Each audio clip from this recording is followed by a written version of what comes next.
Peter, what do you say, Thomas, brother? good to see you, brother. Going, man. Yeah. Nice to see you. What Good are to you have Paul doing? here. Everything good? Everything is good, man. I'm excited for today. I've been connected to Paul for years on LinkedIn. I've been following his posts, all that stuff like we do on that platform, but I've never had a conversation with him. So it's going to be nice to actually hear from the man. Yeah, no, it's going to be a good one. So we got Tuesday, 7:05 p.m. on Tuesday, September 23rd, everybody. So welcome to the 10-4 Tavern. Really appreciate it. We got a great guest. Paul and I go back good 10 plus years or so. I met Paul first at International Homicide Investigators Association, where I was, for a period of time, I was a board advisor on the advisory team, and got him to know there, but then also came across Paul at Sacramento with some of the technology companies that I was involved with, and got to know Paul there too, but mostly through IHIA. Paul's just a real good friend from way back, a long time now, and he's done some really amazing things both at Sacramento and post-law enforcement career, which we might get into a little bit tonight too as well. So with that, everybody, I want to welcome Paul Belli to the show. So welcome to the 10-4 Tavern. Thanks a lot. I really appreciate you guys having me here. I've been watching it since you guys started, and the caliber of guests that you guys have had. I really appreciate you guys, having me on. I don't know that I can measure up to some of those shoes that some of those folks filled. Certainly for the like 9/11 guys, and you guys were out there doing all that stuff. But I appreciate it. We'll let the audience decide by the end of the show if you've been involved in some capers. But what I will say is, and because you touched on a really good point, Paul, is there was a guest who was on and who has since watched the episode subsequent to that, and he said, "Man, you guys are really bringing all the pipe hitters." He goes, "I've listened to everybody. I know who's a faker and who's not." He goes, "You're bringing the real deal on." And I was like, "Well, Pete and I think Pete, you can speak to it too, but I always feel that we've been blessed by being surrounded by really good people, and we have a long Rolodex from all the years we've been out here, and we've gotten to know some really, really wonderful people who have done tremendous work in law enforcement." So yeah, Paul, you're just one of those guys. Yeah, like Tommy, I've said it 1,000 times, man.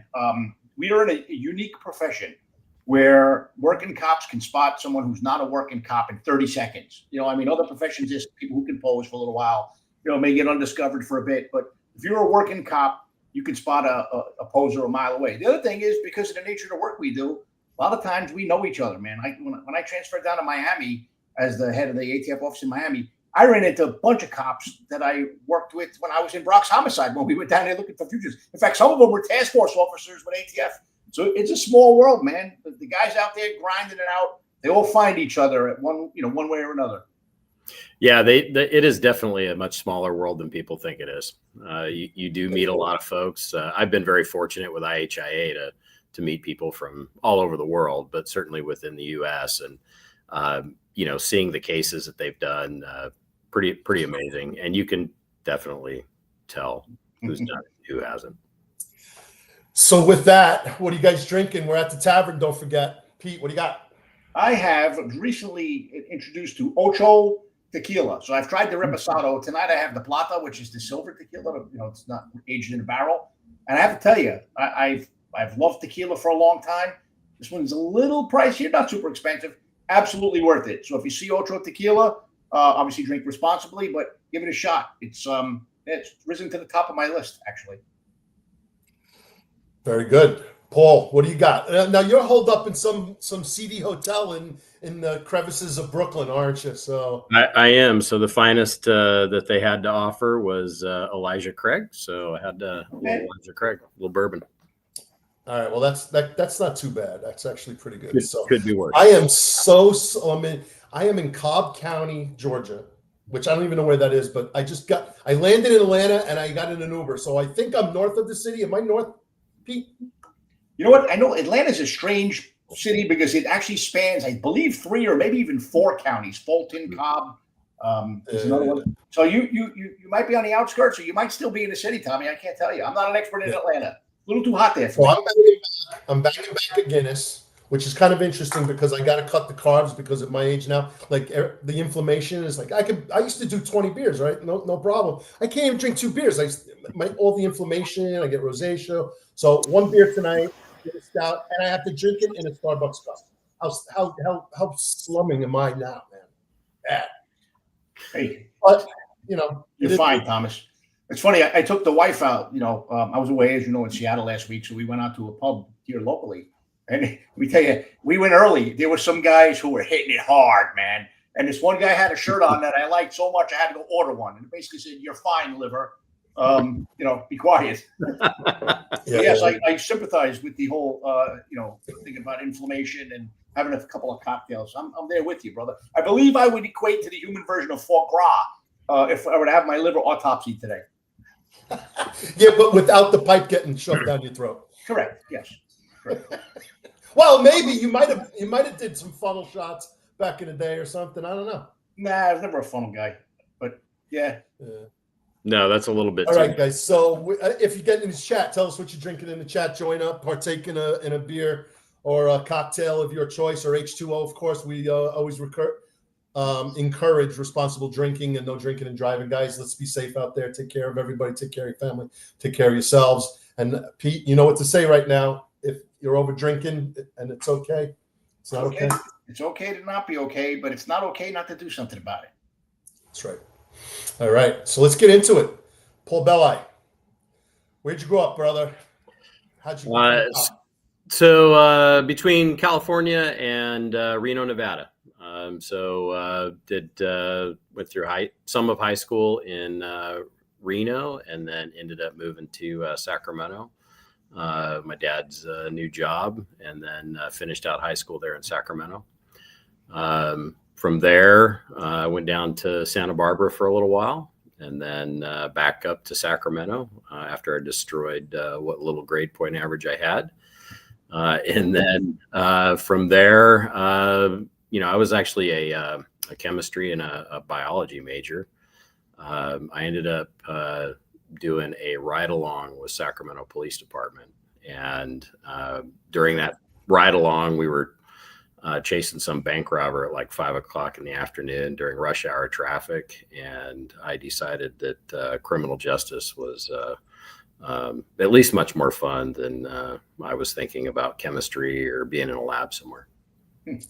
So there's a retired chief from the California DOJ. He's a real good friend. His name is Ron Brooks. And he always told me, Tommy, and then to speaking about fun, he goes, police work is the most fun you can ever have with your clothes on. So yeah, I use it. So props to Ron Brooks and for that. And I use it all the time, but it is his. And boy, is it true. So let's hear about some of that fun. How do you decide to get on, and what's the process? How do you get on? So I went through school, and I decided that I definitely wanted to be in law enforcement. So I ended up changing my major. I was a criminal justice major. In retrospect, didn't really need to be a criminal justice major, but finished out. Really actually enjoyed all those classes. I really enjoyed the Fourth Amendment, like the search and seizure, diving into kind of the law related to what you can and can't do, and what are some of the nuances of the case law that's available out there. So I found that pretty interesting. And then in California, at that time, this is like 1996, 97, when I was finishing up, very few people were hiring you to go through the academy. So I ended up getting a slot in the Sacramento County Sheriff's Academy, and that was an unpaid position. So basically, I took a mortgage out on the house that I had. I was a little bit older. I was like 25 and had been doing construction, and I drove a city bus for quite a while in some rough areas of West Sacramento. So I took a mortgage out to get a loan, and then ended up going through the academy. So 6 months is their academy structure. And that was full time. So you're basically Monday through Friday, some Saturdays. I was also fortunate enough that I had gotten hired by Sacramento County Probation as like a probation assistant. So I was at our boys ranch, which is out in the country, watching sentenced juveniles that had, a variety of different crimes, things of that nature. And so I would work that on Sundays, and then go in, do the academy. Got through the academy, it's Sac County, they'll hire you as an on-call. So you're kind of a probation, you're probation plus as a deputy. So they can get rid of you at any moment. And then they also you don't have benefits or anything like that, but you still get hired. And so I got hired with them. And then 3 months later, I got promoted to actually be a full-time sworn deputy sheriff. When we all started in either the jail or the courts. So the courts, the jails, they're all staffed by sworn law enforcement. There's no distinct. They go through the same academy versus like a correctional officer and then deputy sheriff like some of the agencies do.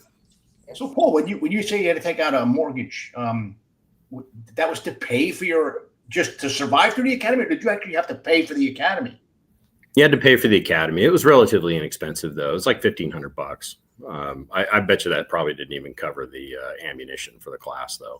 Wow. But that's foreign to me. That's amazing. Yeah, for real.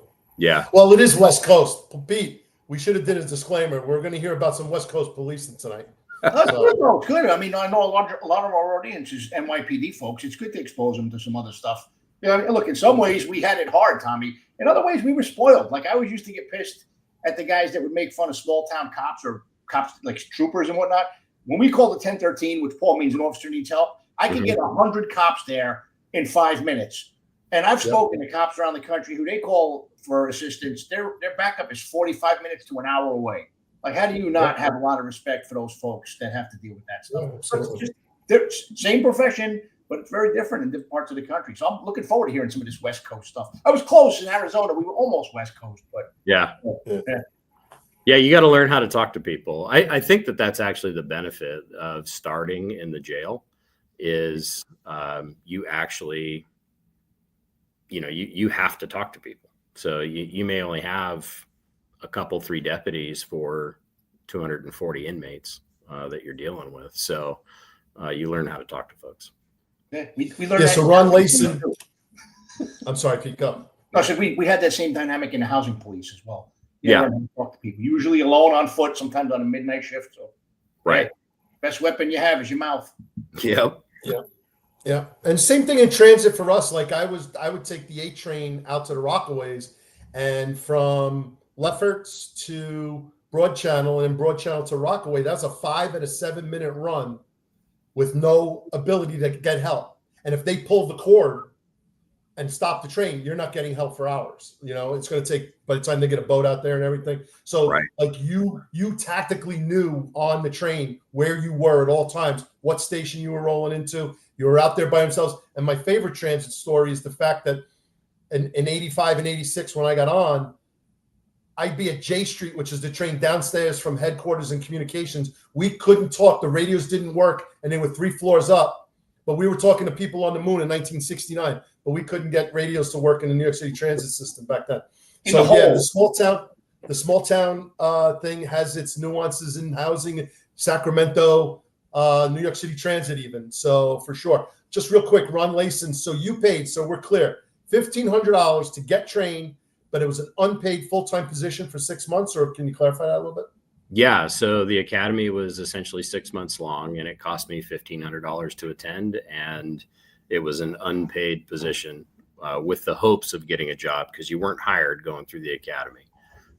You would start applying towards the end of the academy and hopefully, get hired. And I luckily got hired pretty much right out of the gate. Yeah. All right. Good. So you get on. What year is that you get on full time? Where do you go? To jails, courts? Where'd you go? 1998, and I went to the courthouse. So go through 3 months of training there, and then we have a main jail downtown that's at the time was single bunked. So there was about 2,000 inmates or so. So they had just gotten permission to double bunk each one of the cells. So they're going to add a whole bunch of cells to it, which is what prompted their ability to make some more hires. So then I did 3 months at the courthouse, which was very, very interesting, sitting in court, escorting inmates as they go through whatever trial they're in. So you get to learn a little bit there. And then go to the main jail. I did, I think, 8 weeks of training at the main jail. Double bunking got put on hold, and then I got sent to our branch jail, which was our sentence facility. Did another 6 months there, and then because I had a bus license, I got chosen to essentially drive transport in a 40-foot bus with about 60 inmates back and forth every day from main jail to our branch jail. Yeah. Yeah. All right. Well, I just want to let everyone know listening right now, the viewership's climbing really good, so it's going well. But stick around because Paul's going to talk about some of the murder cases he's worked on, homicides, his first one, a couple others, and then the Golden State serial case, the Golden State Killer, also known as the East Area Rapist. And for those of you who are familiar and interested in knowing a little bit more about forensic Investigative Genetic Genealogy, or FIGG, as it's commonly known, I think Paul will talk and tell you a really interesting story around that, where it was then at that time, and where it's gone since then, for sure. So we're getting into it. So, Pete, what do you think? What's going on here? You setting up for the bus ride off of courts into homicide work, or what? Yeah, but I think Paul's already blown quite a few minds, man. Because again, East Coast, that's far.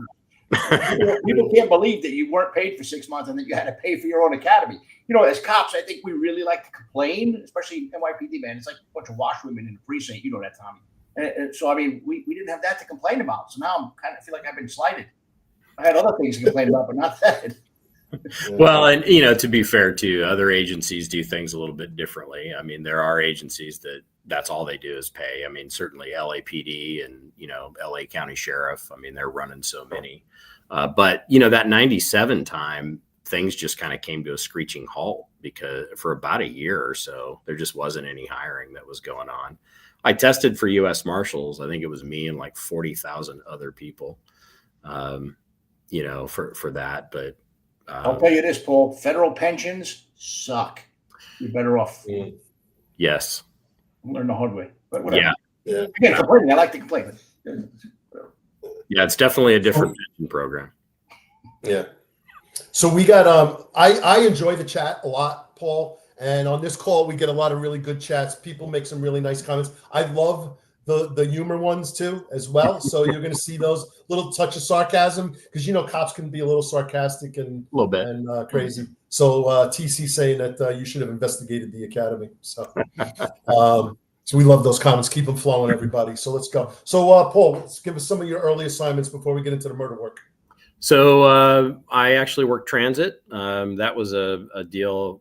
So typically when you go to the jail, you get your name goes on a list, and that's when you can rotate out to patrol. So that was when I was there, that was like a 2.5 to 3 year rotation. So you'd work in the courts, corrections, whatever for about that long. Once your name come up, you could go to patrol. As long as you passed patrol training, you were, you know, in patrol. I got out a little bit early because I got selected to actually go to our regional transit bureau, which was a phenomenal assignment. I worked with some really good folks. I learned kind of street level dope work there.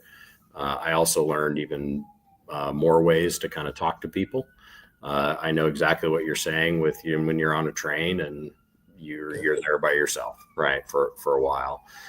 It always cracked me up because you get those calls and there'd be a commuter train that's packed to the gills with people, and there's that one crazy guy on there, and they have a 10-foot berth around them. And when you get on the train, everybody just kind of looks at you with those pleading eyes. Can you please take care of this? So I felt that. So then I did a little bit of time there, about 3 years, I think. And then I went to regular patrol. I was a patrol training officer.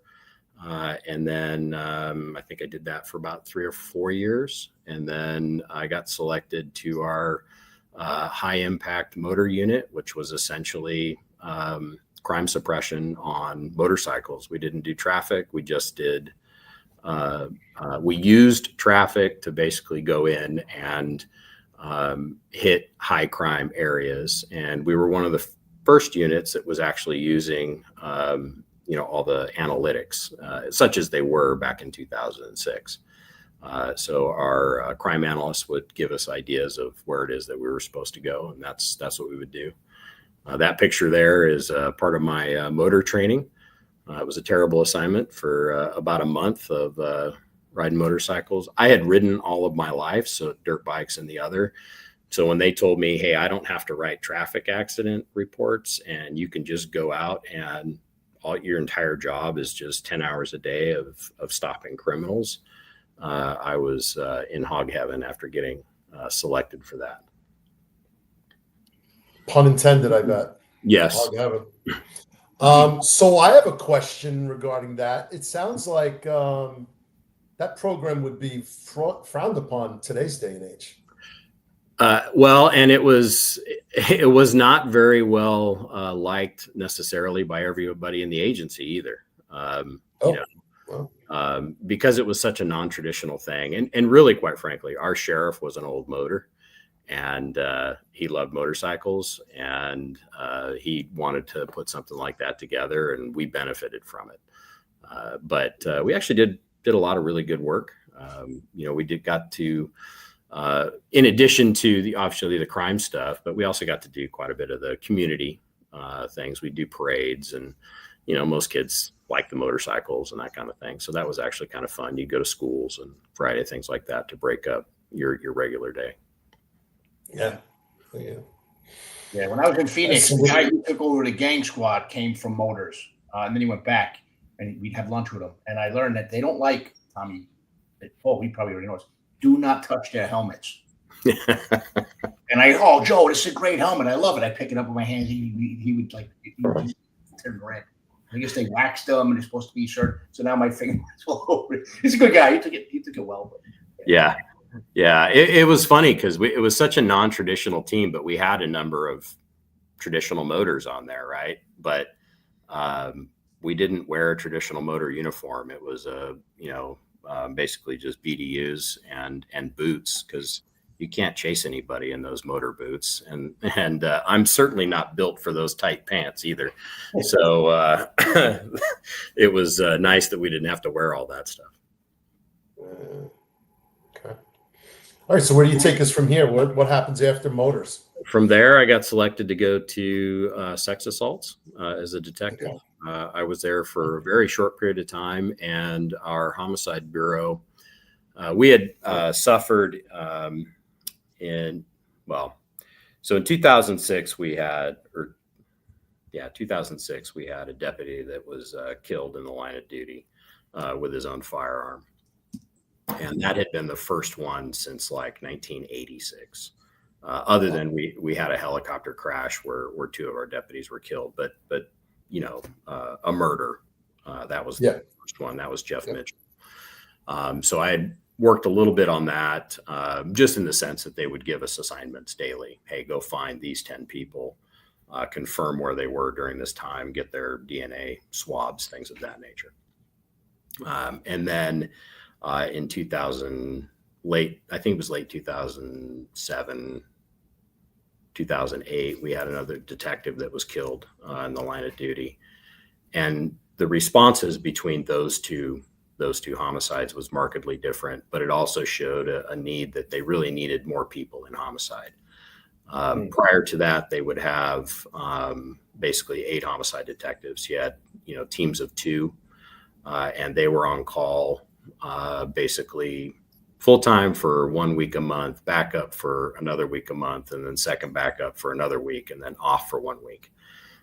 So if you were getting hammered, and we typically ran anywhere from 50 to 60 homicides a year, and then you had other death call outs, and then you would have roughly 7 to 10 officer involved shootings that you were investigating each year. So you can burn up 8 people in a hurry. So they actually boosted our unit or that unit to 12, and I got selected to come over from sex assault. So I was only in sex assaults for, I think, 4 months prior to going over. Okay. Okay. Well, Pete was in homicide squad in the Bronx too. So how many murders were they doing in the Bronx, Pete, when you were there? It's funny. I had a tally. I responded to 600 murders over my 4.5 years there. But they were averaging 600 murders a year when I first got there. Towards the end, because of the Giuliani stuff and trigger lock and federal prosecutions, it was down to about 225-ish. I mean, yeah, but I mean, a great place to learn. But here's the thing, Tommy, and you know this. When you're working that many homicides, you can't put the time you want to into a lot of them. No, of course. That's why I love the federal system. Is there was no rush. It wasn't like, hey, you got 4 days to clear your homicide, then you're back in the catching order. So I know, like in some of these smaller police departments, they do amazing things because they have the time, to really work the cases, which is We used to have a saying before things kind of got somewhat. It was like you worked it till the next body dropped, and then pretty much all you got out of it was whatever the time from the homicide till the next one. That was a really sad period of time, probably in the late 80s, early 90s. There's a couple of listeners on here who know all about that. Paul, so tell us, with 60 murders a year, 8 or 9 non-fatal or officer-involved shootings, and then your various death investigations, like give everyone a sense of the size of the county, the jurisdiction you're working at in terms of square miles and population, so that we can put it into context a little bit. So Sacramento County is about 900 square miles. For much of my career, you have the city of Sacramento that they handle all of their stuff. And then there's a few cities that have come up. So you got Folsom had their own police department for a long period of time. And I think they're 50 or 60 sworn, and it's a suburb. So they get maybe a homicide or 2 homicides every 3 years, something like that.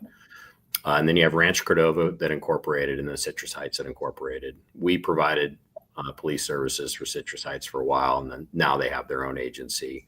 Elk Grove was the same. They have their own agency, and then we currently still have Rancho Cordova as a contract city. So patrol or people wise, I think I bet you they're at 1.5-2 million people total within the region. So that's a large number. That's a lot of population. And then that's a good number. Like it's a number to like busy, but not like you guys are not getting like destroyed. And the fact that you're telling me that they went from 8 to 12 is still kind of low in my opinion though. But but it was such a boon in, the numbers of folks. I mean, we basically were 3 teams of 4, and we were on call for 10 days at a time, and you were off call for 20. That was huge. I mean, when you have the ability to bring 4 people to a homicide and start working on that with that large number, and then that even though you're going to catch everything that happens in 10 days, I think the most we ever had in a single day was 3 in the space of about 6 hours. But you would prioritize and work those up, but you also knew that you had that other 20 days to actually work on those cases. Yeah. Well, before we go deep into any specific cases, there's another caper I want to share this picture with you at the Capitol. Why don't you tell us, everybody, what you did there? So I have so few photos of me working, and I'm not a huge photo taker. We were always just out working, but this one was at the police memorial. I had alluded to our deputy that was killed, and we managed to basically bring 18 police motorcycles out to DC for Police Week so that we could participate in escorting families to and from the airport, and then kids to Quantico for the day camp that they attend while they're there for the memorial. So this was a photo in front of the memorial, or in front of the Capitol. Yeah, it sounds like a really, really nice thing you guys did for them. So, all right, let's do some capers, man. Where do you want to start, Paul? Let's see. We can start with probably my first one, which was David Bishop. Guy was he drove like a airport shuttle, kind of a regular guy. And he had gotten reported missing by his airport shuttle company. I guess he was a pretty dedicated employee, and he just didn't show up for work one day. That went to, at that time, we were pretty decentralized. So we had missing persons detectives in each one of our, I think, 6 station houses. And so the North Station House detective got that. And there wasn't really a lot to go on. It wasn't, some significant missing person. The guy's in his 40s, middle 40s.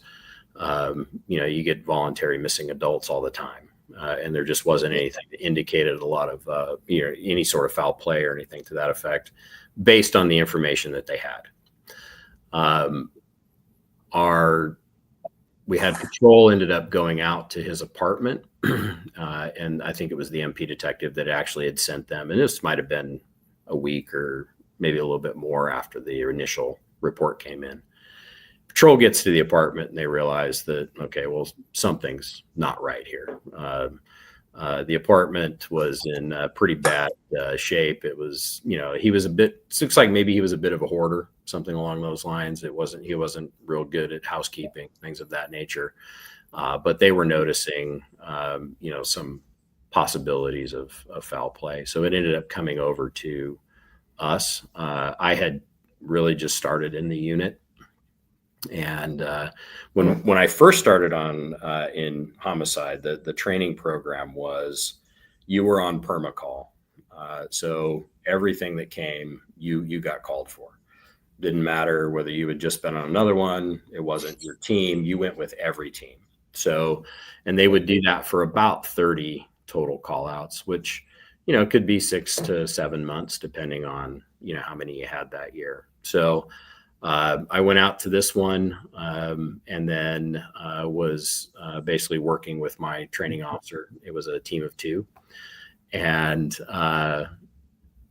I basically was told, hey, work the scene. This is kind of how you do it. And we'll call you in a little bit. We've got another one that we have to go work on. So they had actually gotten another one. So they went and worked on that. So I processed the scene, obviously was making a lot of phone calls and things like that to make sure I was getting everything. And what was interesting with this one is, I've seen all the CSI movies. I've watched all the ID channel. I think I've probably seen every episode up to that point. I've read books, all that.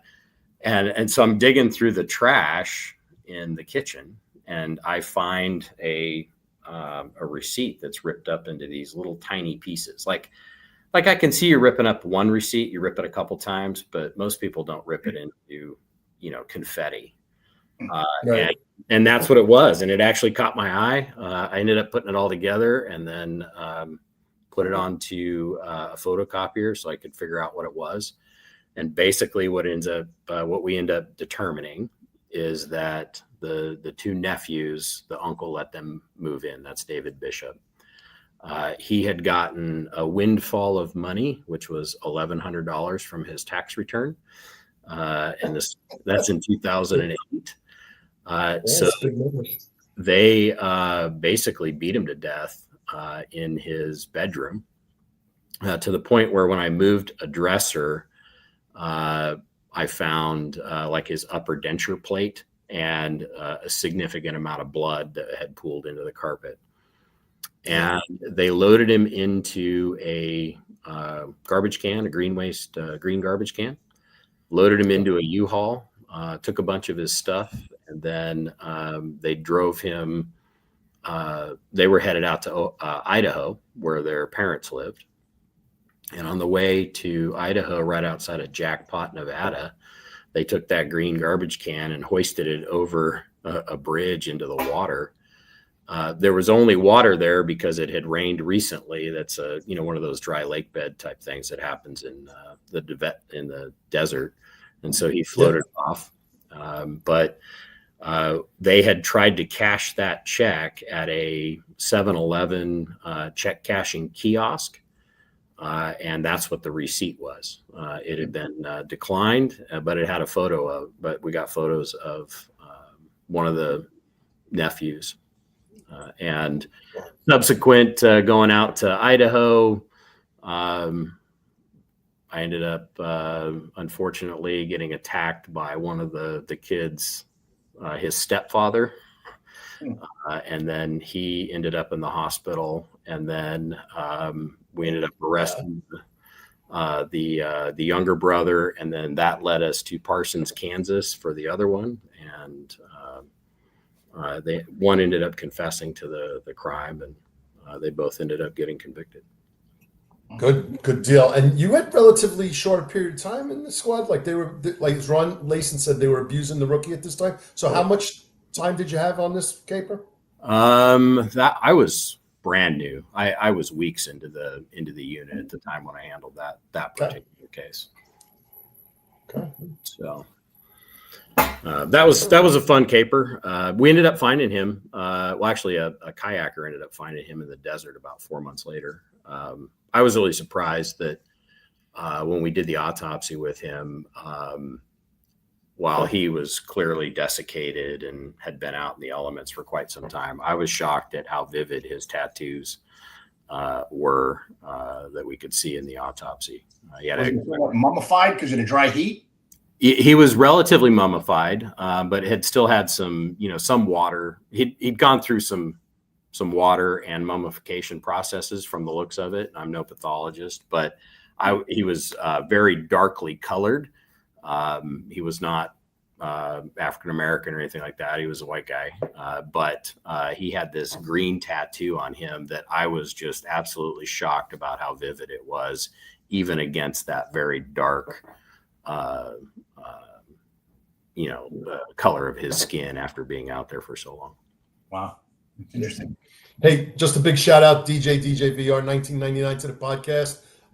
Another round of Elijah Craig, Ocho Tequila, and a Guinness Stout for me. So thanks, DJ. Appreciate that. So yeah, that's pretty cool. Not cool, obviously, the murder, but like good caper, good work. Right. And then, cross country already. You're early in the homicide squad. You're going across the country. You're bouncing around. You get in the body 4 months later, doing a real good postmortem, like your average postmortem. Right. I can imagine. And that was all blunt trauma too. No gunshot. It was. Yeah. I think a baseball bat, most likely, based on what we could see from the skull fractures and things of that nature. Yeah. Yeah. So for the listeners, like putting together the wounds. And Paul can certainly get into this. I mean, Pete can, obviously all three of us can, but I think Paul's got the real exposure, especially with all of the experts that you have coming in, all of the medical legal examiners and the pathologists that come in and talk at IHIA.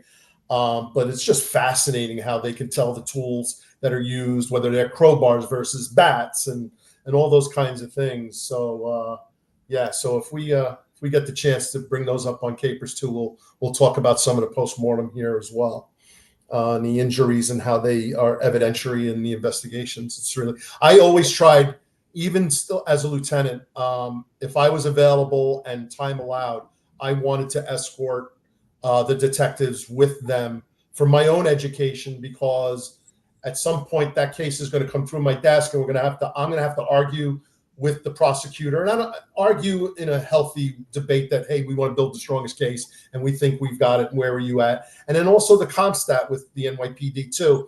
I felt that really understanding what had happened, not your typical gunshot, 4 gunshot wounds, 3 entrance and exits, pretty standard stuff, but all of the physical, strangulation, stabbings, number of stabbings, the blunt trauma stuff was always very important to really understand. Any detective that does not attend the postmortem is doing themselves a disservice. So, yeah, the pathologist can make or break your case, right? Because even if it's going from something that's an accident, right? So that now you're investigating, you're spending all this time on something that is clearly an accident. Their expertise is truly incredibly helpful. But then also, obviously, with some of those crazy cases that you see, those weird injuries, that expertise can go a long ways to really informing your case, so that when you see something at a search warrant or something like that, you're like, oh, that could have made that. Yeah. In New York, the thing we dreaded in the squad, in the homicide squad, was, Tommy, you'll know, the cuppy. The cause is unknown, pending police investigation. Mm-hmm. Where the pathologist is not willing to die on any particular hill. Those were the worst.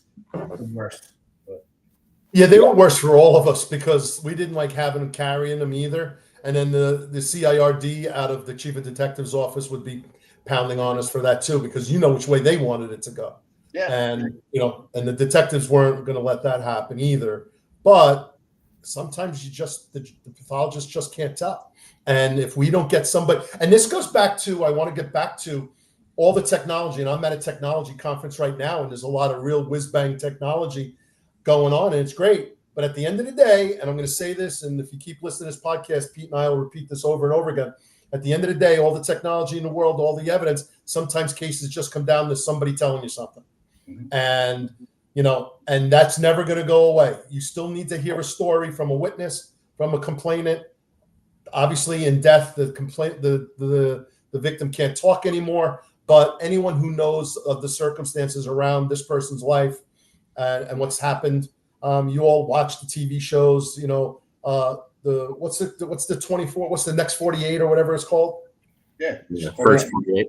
First 48. Well, yeah, the first 48. Well, that's after the death. Well, what about the 72 hours before their death? Because something usually inside of those 72, 48, 24 hours contributed to that. Very rarely is someone killed, maybe a mafia hit where it's been planned for months in advance and he's just going to get hit and be done. But something else generally has happened. So we're going to get back to it. But anyway, good capers there. Paul, so what other capers you got going on? So right around that same time in 2008, we also had a local gang called the Monk Mob that was operating in the North Highlands area of Sacramento, and they were a subset of the North Highland Gangster Crips. They're kind of the youngster group. We had a party in our east area close to Rancho Cordova. It was a Halloween party.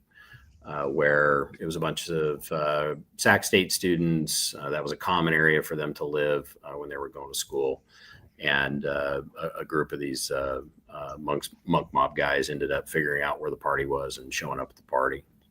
During the party, they were causing some problems, and people tried to basically escort them out. And one of the victims, Patrick Razaksada, was actually shot and killed during that party. So that was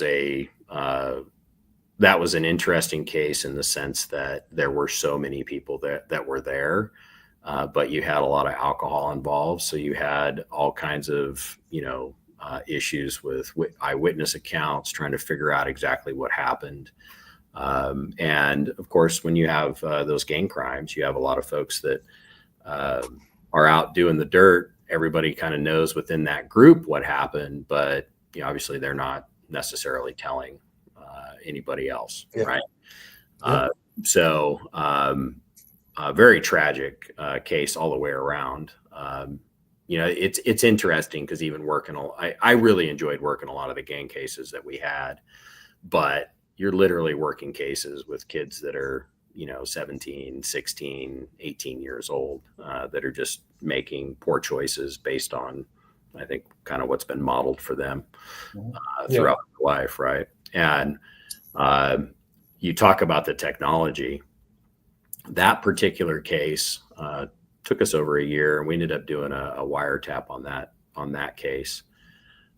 Essentially to figure out, we had the name of the shooter. His nickname his moniker was Famous.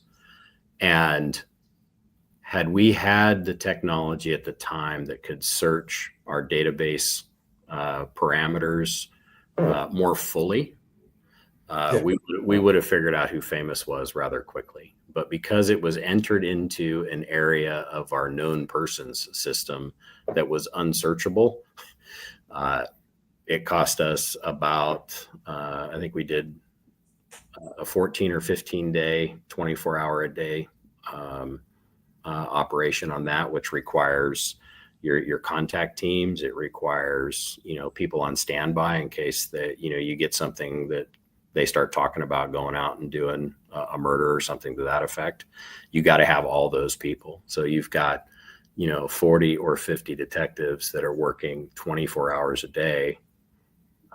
Many of those are overtime hours, spending all that kind of money, figuring this thing out. So that was a great case in the sense that I got to learn a lot related to that. So this is one of the videos you sent me, right? Yeah, I believe. Well, it was one of the articles I sent you. I couldn't find a video necessarily. So this is not the barbershop No, related? that's actually a Okay. different case later on. Okay. Okay, we'll talk about that one. All right, so let's get back to the gang just real quick. Eric and John talk about the gang database and city council in New York City trying to eliminate the gang database. Ron and Rob talk about it on the Executive Perspective show as well. Was this access denied because they didn't want to grant you access, or was it a technology trip up?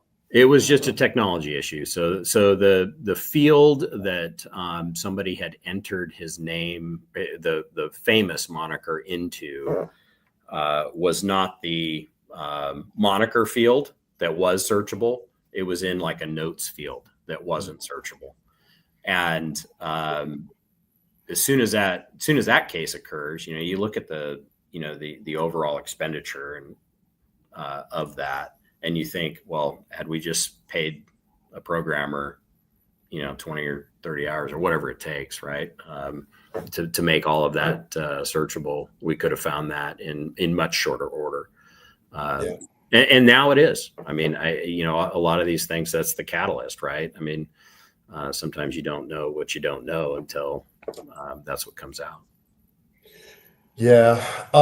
So yeah, I mean, the city council here has not made a strong argument that they want this database removed. They just don't want it because it doesn't feel good for them. They don't like it. They can't justify one reason or how it'll be detrimental to any kid.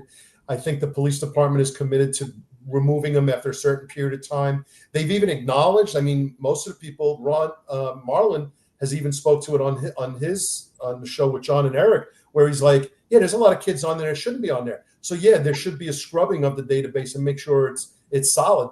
But let's put the effort into really building and maintaining a strong gang database, because they are absolutely critical in these cases. And then with Ron and Rob doing the interview with Assistant Commissioner Kevin O'Connor, who's a juvenile expert in New York City, I mean, like his database and that extension, I'm sure he's part of it. And I'm not exactly sure where that all ties together, but his mapping of where the gang sets were and all of that intel and knowledge, way too valuable for them to just flippantly say, you can't have that anymore. You got to justify that. Yeah. I've had at least 2 homicide cases solved by a patrol officer that did a gang contact card and took some photos. And one of them, he took photos of my suspect wearing the clothes that he did the murder in. I mean, you can't, and that's not, I mean, I don't feel like that's a 1 in a million thing. That kind of stuff happens. As long as patrol is out there. And, I always say that I've never solved a single case on my own. The foundation is always built on patrol. If patrol goes out and they do the job that patrol does, we have a fighting chance in solving those cases. If it isn't, and you're just, sometimes it doesn't get called to patrol, right? And you're just out there and you've got 5 blurry, at that time, Polaroid photos of what could be a person, that somebody took at that time. And, you've got to build that whole case from the foundation up. Yep. I have 2 patrol stories, but before, Pete, you got patrol related homicide capers that all stem from patrol and blossomed into Blue 5? Yeah. It's funny. One of them actually got a medal for it. It was weird. I've walked the beat, and like we were talking about before, best weapon you have is your ability to talk to people in the projects. And then, I treated people fair. Didn't mean I wasn't going to hit you with a baton if you deserved to get hit with the Coca-Cola, right? And people knew that after a while. But, because people got to know me, I remember there was this one time where the Bronx Homicide Task Force was looking for this guy named Tyrone Concepcion. We're talking, Tommy, like 1988. That's how far back we're going. And they couldn't find him. And they were looking for him for quite some time. So one of the people in the projects comes up and he goes, hey, the guy that the homicide squad has been here, going up and down the street, knocking on doors for, he's here, man. He lives in 2802 Schley. The apartment was on the 2nd floor. I don't remember the apartment number. And he comes out dressed as a woman, and he goes to the payphone in front of the PSA, which is the police service area, which is a housing police name for a precinct wall. And that's where you'll find them. So lo and behold, we pass that information on. I go out there. The boss lets me get into plain clothes and do some surveillance. bring Bronx Homicide Task Force Apprehension Team. Exactly what these people said was what happened. The guy came out dressed in, he wasn't a trans person. That was just his disguise, and that's how we caught him. So yeah, that's my only patrol arrest for homicide. Yeah. The rest of the stuff all came from, well, as you know, the detectives took the rest. The rest came from working in the squad. Yeah. My very first night on patrol on my own, I had gone through patrol training. And then when I went to the transit district, I was in training a little bit with them to, like a month or so. So my very first night, I actually ended up in a pursuit of an individual who, at the time, I knew he had stabbed somebody in the city of Sacramento. And I ended up finding him in his car and end up in a pursuit in an area that I'm not super familiar with. I am now, after having worked it for a long time. But at the time, I literally had no idea where I was. I am trying to read street signs. And of course, you're brand new. I wrapped the microphone cord completely around the steering wheel. So at some point I was literally having to bend down and speak into it. And ultimately he goes down this horseshoe road that kind of bends and does a horseshoe, comes back out to the main. He shuts all his lights off as I come around the corner. And he's actually in a Mercury Grand Marquis, which is the same as a Crown Vic. I come around the corner and I realize he's there. He's got that thing in reverse. I can see the entire back end of the car hiked up because he is now flooring it backwards towards me. And he miscalculated that the push bumpers or whatever, that it was going to deploy the airbags. We buy push bumpers from the lowest bidder. So I don't think there was anything to do with airbags related to that. And that car ended up completely on top of my car in an area I didn't know. And I ended up getting him into custody. And I don't know, maybe 5 minutes later, everybody else figured out where I was because of my poor directions and everything else. And finally showed up to give me a hand. It's funny. So my two quick stories on patrol being a major component of proper homicide investigative work. One is related to the podcast. I'm not sure if it was John or Eric or Rob or Ron last week had comments flowing, and Omar Sharif is one of the commenters. And I was saying, coffee, welcome everybody, coffee to the squad. And then Omar Sharif said, oh, cops aren't allowed up in the detective squad. And I wrote back, well, in my squad they were, because we had working relationships with the good, hardworking cops. And if you didn't, you're doing yourself, your squad, a disservice. So I don't know what you're talking about. Any of the listeners on here, Terry Murnane's on here. He knows how it's done. Joe Herbert was on a couple of weeks ago. He would have never thrown a cop out of the detective squad. Joey Herbert would have never done that. So that's one story. So anyone who thinks that cops aren't up in the squad, either you got a really bad squad or you're not paying attention to what's going on, because they need to work hand in hand for sure. Which leads into my second story. When my son becomes a cop in DC, and he's running around there for 6 years now, 6 years, I told him the best thing he could do, aside from keeping himself safe and not hurting anybody else and not getting himself hurt, was to know everybody. Mm-hmm. Know everybody. Know who the kids are, what their street names are, who their mom is, who their girlfriend is, who the brothers are, who the fathers are. Know the family tree, because you're the kid that better find his way up in the squad and says, I know you guys are looking for information on this homicide. Let me tell you who it is, who I know. And I know he's been working with them since then. That was one of my early advices. Just like Eric Dim, also know the book, know the law, know procedure. That's your best weapon as well, or one of your best weapons. But that was one of the pieces of advice, is to know those streets and know who all the players are, period. When I was the head of training for ATF, I used to go down and talk to every academy class. And I'd usually go down during their interview block, because in my opinion, that was the most important thing we taught them down there, was how to do an interview. But I would get on my soapbox about that, interviewing and the importance of it, but also about the importance of getting to know and also trusting your local cops. Because there's some federal agencies that kind of thump themselves on the chest and think that they're better than the police. Let's just call it the way it is. We know which agency predominantly does that. I used to tell them, if you're not working with the locals who know where all the shitheads are, you ain't doing crap. I used to encourage them, go to the squads, bring a box of donuts, bring whatever, bring coffee, and then go back and keep going back, build the relationship. Because it's not the federal agents that oftentimes aren't from those cities that know what's going on. It's the guys out there pushing the patrol car that know what's going on. So you're entirely correct. I mean, that's spot on. That's the best advice you can give. Yeah, you can't do these cases in a vacuum. I mean, even a patrol cop that doesn't, that is out just answering calls for service, right, and doesn't necessarily go to the extreme of doing that. The information that they develop when they're out there is incredible. Now, I think that unfortunately, as we've seen, the exodus in law enforcement, I had the fortune of being 6 months on the job, standing next to a guy that had 17 years in patrol. And when I said, hey, this is how I'm going to handle it, they could look at me and go, that sounds like a stupid way to handle this. Right. So you had some of that going on, but then you also just had that knowledge transfer that, now I think when I retired as a lieutenant in patrol, I think my most senior guy was like 4 or 5 years in patrol. That's a lot of places. That's a nationwide issue right now. Sure is. Mm-hmm. Sure is. All right. So since I got this video queued up, why don't I play a video, a news clip that you sent me? We'll let that set it up, and then we'll dig into this caper. How's that sound, guys? Sounds good.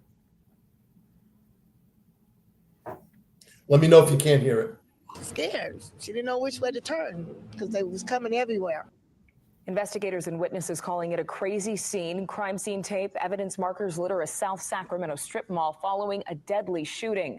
Caught in the crossfire is a mother putting her child in a car seat. And right now, sheriff's deputies and detectives want to know why that parking lot was turned into a killing zone. KCRA 3's Kevin Riggs has been following the story this afternoon. He's live in South Sacramento right now with what investigators are telling him. Kevin. Yeah, Gulson, it was a sudden confrontation with a running gun battle that erupted this afternoon outside the strip mall in South Sacramento. And when it was all over, one woman was dead and 5 others were hit by gunfire and wounded. We've learned tonight that the woman who was killed was 30-year-old Monique Nelson. Here's a picture of the victim. We talked to Nelson's family tonight about the tragedy that claimed her life. In the meantime, the investigation continues. The aftermath of the violence was stark and disturbing. A single bullet hole in the windshield. Detectives working the parking lot of the strip mall after a running gun battle that erupted inside the Fly Cut Styles barbershop. It's scary to me. Vicki Sanders says her daughter working inside hit the floor when the bullets began flying. She just said she was scared. She didn't know which way to turn because they was coming everywhere. Killed at the scene, a 30-year-old mother hit as she loaded her 2-year-old child into a car seat. Investigators say she was not a target, but was in the wrong place at the wrong time. It's crazy, at this time of the day, with this amount of, holiday shopping going on, the number of victims that we have could have risen very, very quickly. Neighbors are shaken by the sudden violence. It's a shock. It was just a shock, just because of the fact that that's not where we go all the time, right here in the neighborhood. 5 years I've been living here. Nothing. This is the first time. So it didn't seem like a trouble spot to you? No, nothing at all.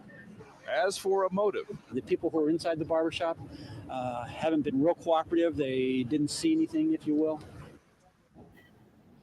An obvious source of frustration to investigators. Back here live on the scene, you can see live right now the windshield of the SUV. This was the car. You can see the bullet hole in the windshield. This is the vehicle that was owned by that woman, Monique Nelson, who was killed again in that crossfire today.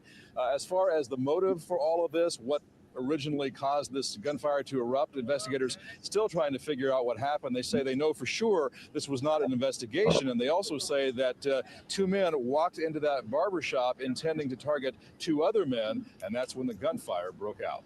Live in South Sacramento, Kevin Riggs, KCRA 3 reports. Yeah, a lot of questions out there, Kevin, including, do detectives think they have everyone accounted for in this? Are they still looking for additional people, be it suspects or victims?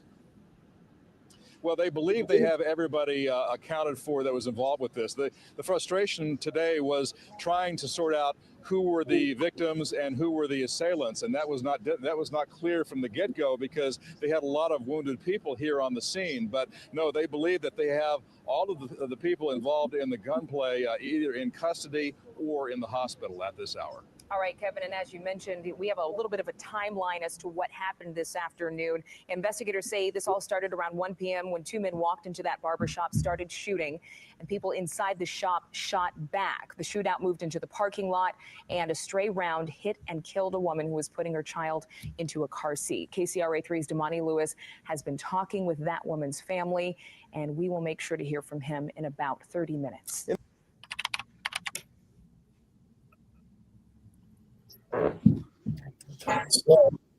Yeah, that was awful. As they explained for Monique, she had just picked up some, I think, some pictures of her young son at one of the local photo places there, and then was putting him in to the car seat when this thing broke out. She died shielding him. It wasn't just that, she was putting him in the car seat. She was keeping him safe. So pretty awful case. And essentially what happened is you had two rival gangs. You had two brothers that were, they go into fly cuts to get a haircut. Inside that barbershop was a rival gang member that felt trapped by them. So he started putting the call out for, I guess, his local hostage rescue team. And they all showed up. And so there was at least two of them that showed up. You got the two brothers that are in there. Both of the brothers were armed. One brother had a 9 and I think a 45. So he's carrying two handguns. And then the other brother was carrying an AK variant underneath a sweatshirt while they were getting their haircut. And that particular barbershop, the glass had a film on it. So you could see out if you were in the barbershop, but you couldn't see inside. And so the two of the rival gang members show up, and they can be seen by everybody in the barbershop as they're starting to essentially make entry. And so the two brothers recognized immediately, hey, we know exactly who these two guys are. The minute one of them walks through the door, the younger brother shoots him, kills him right there. The one that was in the barbershop that had called these others, he starts shooting too because he's armed, and then he ends up bailing out the back door. And there was a number of people that were in the barbershop that got hit. Luckily, non-life-threatening injuries, although I think a couple of them were pretty life-altering with, ankles and things of that nature getting shot at. And then it spills out into the parking lot, and the older brother with the AK is spraying rounds with the 7.62 rifle. One of the guys actually gets hit in the hip with that 7.62, and I think it probably was a skip round. Must have taken a ton of energy off because this guy literally shook off a hip shot and was able to take off running. And then one of the subjects he was armed with a .38 revolver, and it was one of his rounds that actually hit Monique. We discovered later that the handgun that the first individual through the door was carrying didn't operate. He clearly hadn't checked it or anything to that effect. So it was not going to fire. There was some issue with the firing pin. So this thing all goes down. Obviously, a huge response. One of the things we were very fortunate with in Sacramento is that we have CSI officers that are on every shift. And they're sworn deputies. That's their entire assignment, is to actually go to these cases. And, you get a couple of those folks, and most of them stay there for a fairly long period of time. It's something that they really enjoy.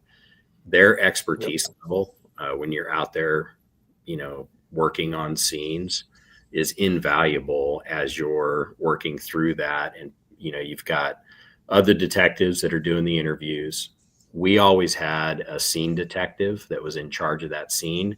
Their entire job was to dictate it, document everything that was there, assist CSI, work with them as a team in collecting all of that information, and then provide real-time intel back to the folks that are doing interviews. So we had everybody but the two. We didn't have the two brothers. We didn't have the guy that went out the back door. We quickly figured out who they were. And it took us a little while to figure out who the shooter that actually hit Monique was. And through a series of search warrants, basically chasing these guys all over the county, and then ultimately down. Our folks tend to flee towards LA, which was 300-mile drive or so. But they actually caught the two brothers. We had a fugitive team that was our own agency fugitive team that was every bit as good as U.S. Marshals. And I'm sure the Marshals are like, no, they're not. But they were really, really good. And they caught them before the grapevine. But it was a series of hitting houses, search warrant after search warrant to locate them. And then ultimately, we ended up finding the murder weapon, which, a lot of times you just don't. Our suspect, I think his last name was Carney, he had gone to a house and basically got an older guy to hide this gun in a back shed. But, sometimes people have fallings out, and there was a little beef in that particular household. So somebody dropped a dime, and my partner and I went out there. And as we're talking to them, it's funny because, you get a lot of those calls, right? Hey, I think this is what's happening. And you go out there and you can very quickly get a sense of whether or not this is legit. And it became very apparent that, this is probably the gun that we're looking for, so search warrant, and we ended up locating the firearm related to that. Pretty significant case.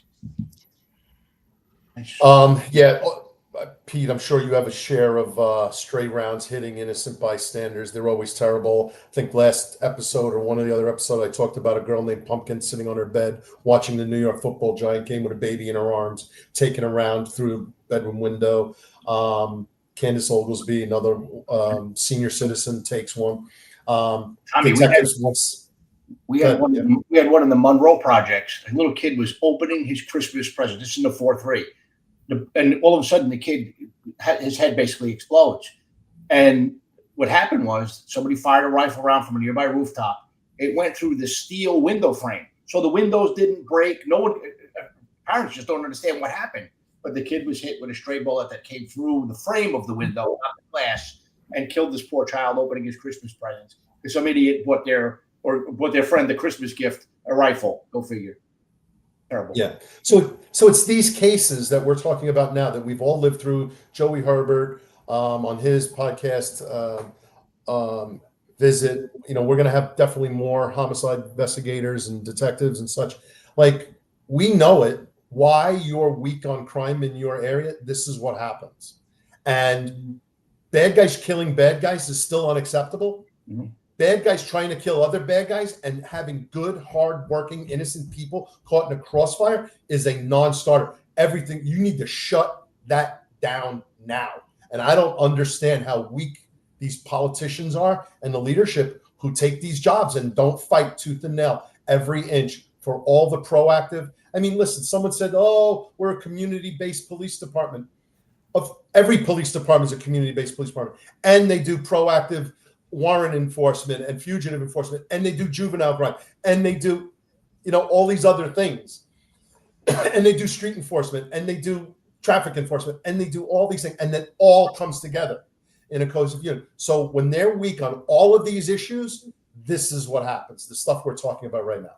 All right, I'm going to go off my soapbox. How about Janet Mahia? Can we do that? Yeah, we can do Janet Mahia. So this is this kind of highlights some of those missing persons cases that end up becoming, obviously I talked a little bit about David Bishop, which took a while to kind of work through in the MP thing.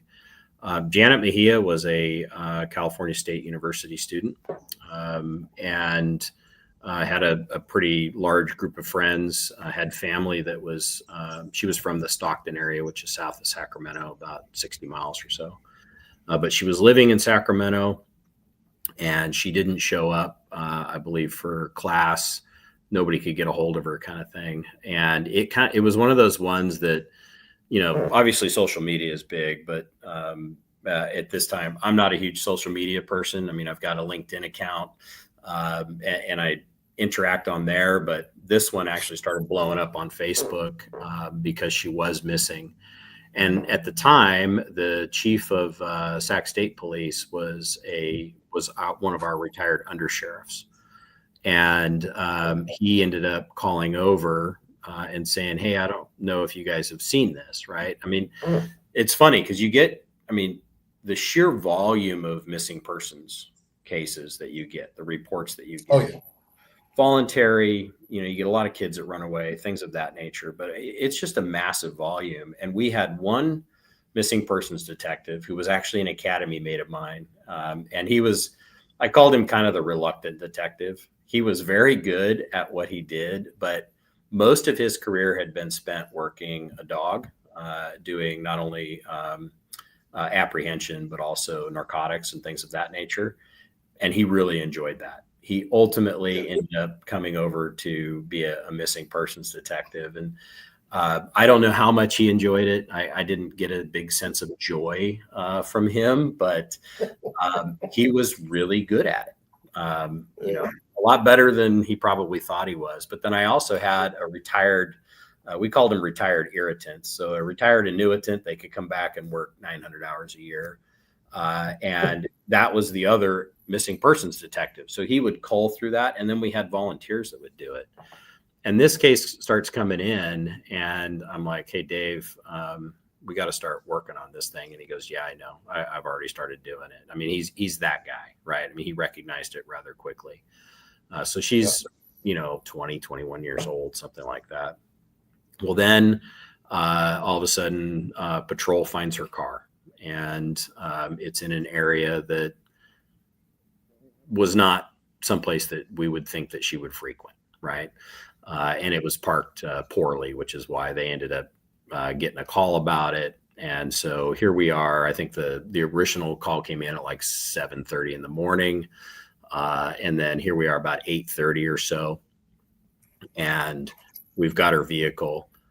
Well, then essentially our suspect presents himself because all of a sudden we've got a very helpful roommate that ends up at the car scene and is trying to be helpful. And, I don't know where she is, things of that nature. And it's that case kind of basically takes off from there, right? I mean, it is off to the races when it comes to that one.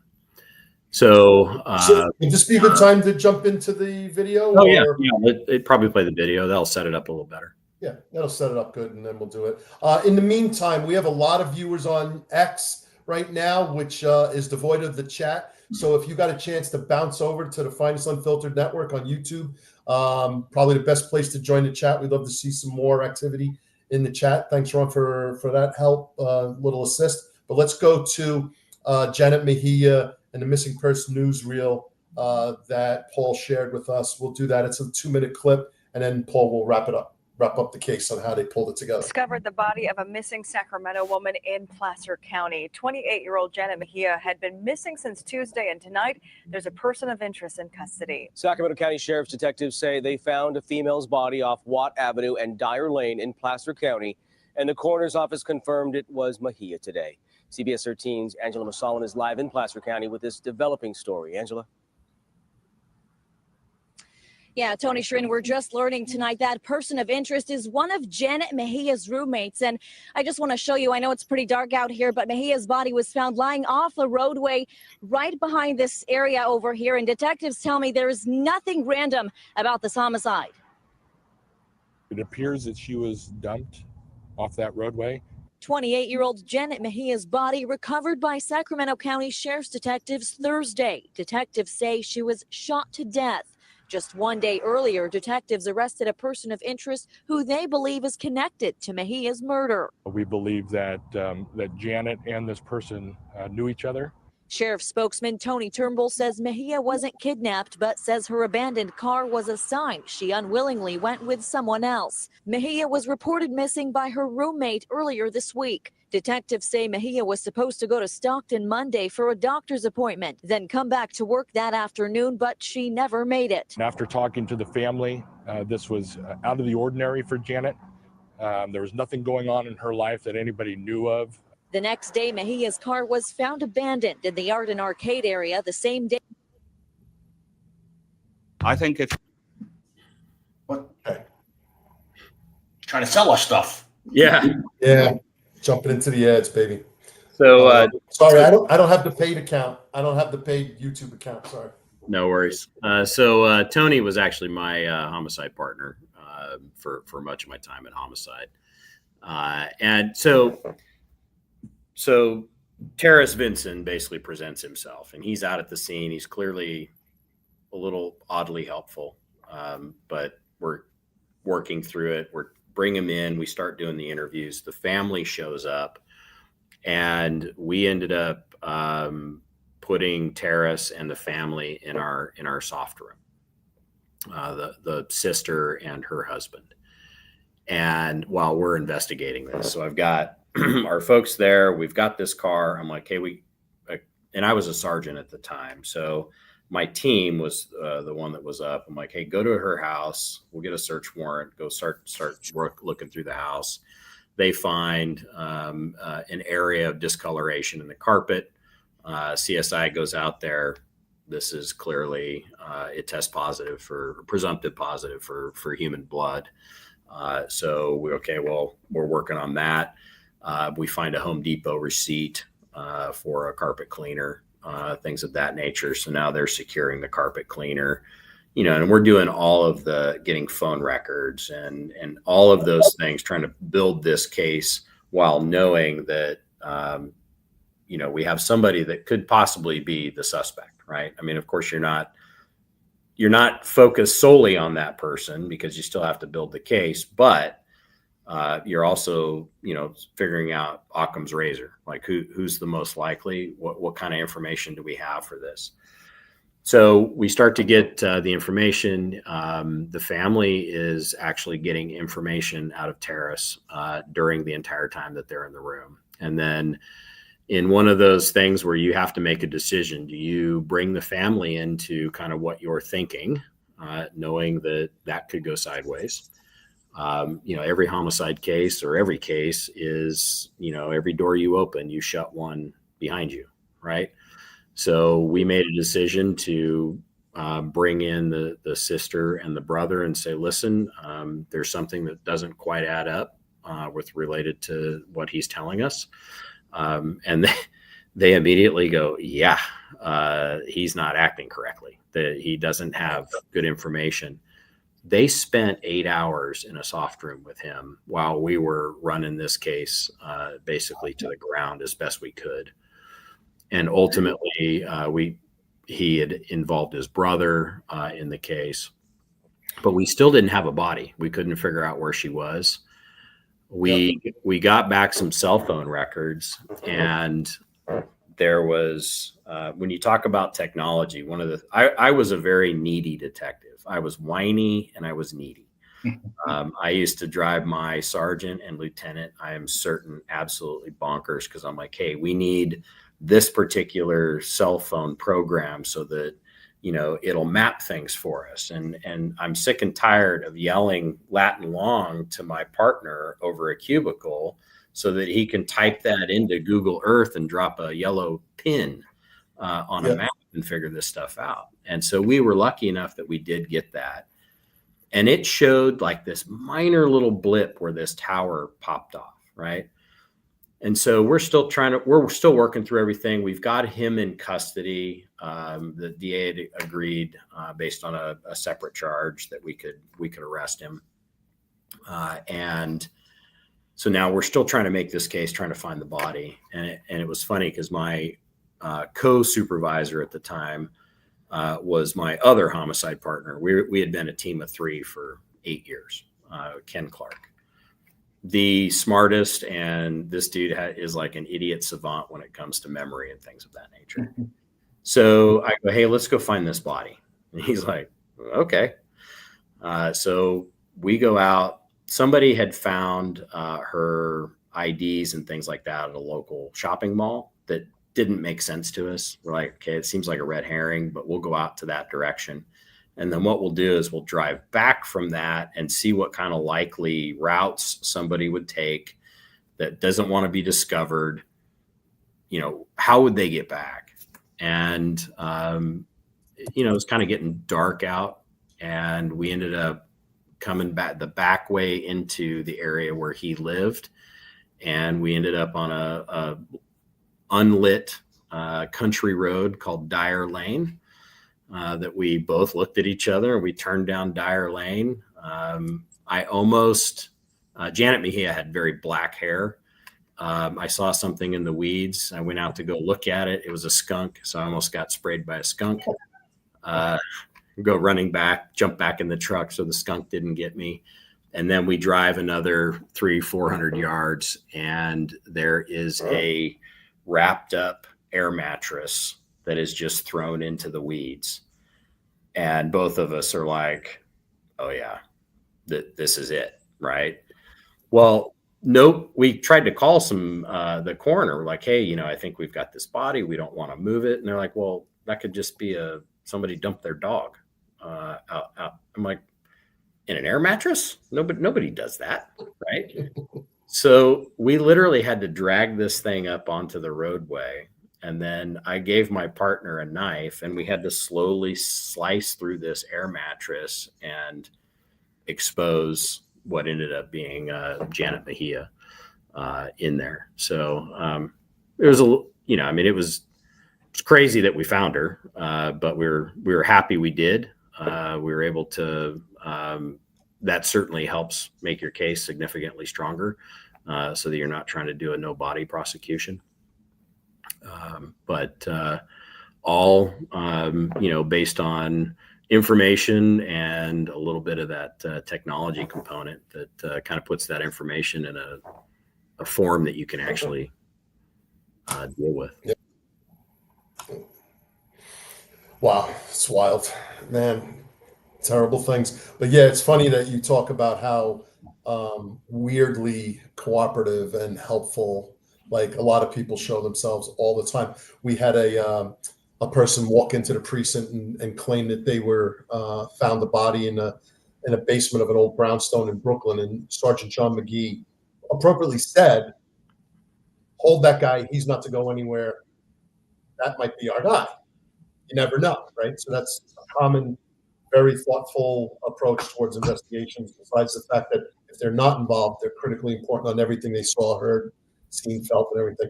Well, long story short, for those in the medical field and any EMTs or doctors and nurses, the body was, there were 2 bodies in the basement. One was an animal, so that's your smell, but then you could see the outline of a body all the way in the back of the end of the basement. And it was actually a cellar. They called them cellars, not basements, because of the way the brownstones were stuff. It was a Resuscita Andy doll. For anyone who knows, they're the upper torso of the body that you practice CPR on. We held the crime scene for 3 hours because we were waiting for crime scene to come, and we appropriately did not enter the crime scene, but we see the outline of the body and we had the smell, so we're like, it's got to be a body, right? We all got, well, at least we got 3 hours overtime on a body. But then we wrapped it up. We were embarrassed. The crime scene guys broke our shoes really bad. Like, you guys got to be kidding me. I was like, well, you should be grateful that the 7-9 squad held the crime scene, because a lot of other squads wouldn't have held the crime scene. You would have called back there and then you would have yelled at that. You know what I mean?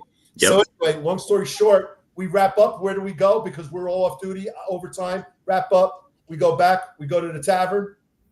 And then about an hour into the tavern, we realized we left the perp with one of the detectives, he's still waiting to talk to him. We never released the guy who found the body. So he got 4 hours overtime, and our witness had to hold on for 4 hours. But anyway. So you got a career case, my friend. I do. So when I first went over to Homicide, the team that I went to after training, Ken Clark and Jason Civitano. Ken had been, I think he'd been in Homicide since 2005, and he knew everything about the East Area Rapist, which ultimately was renamed as the Golden State Killer by Michelle McNamara in an article that she wrote. And so when I got there, I remember seeing, I think probably like some special related to that, but I didn't have a lot of information on him.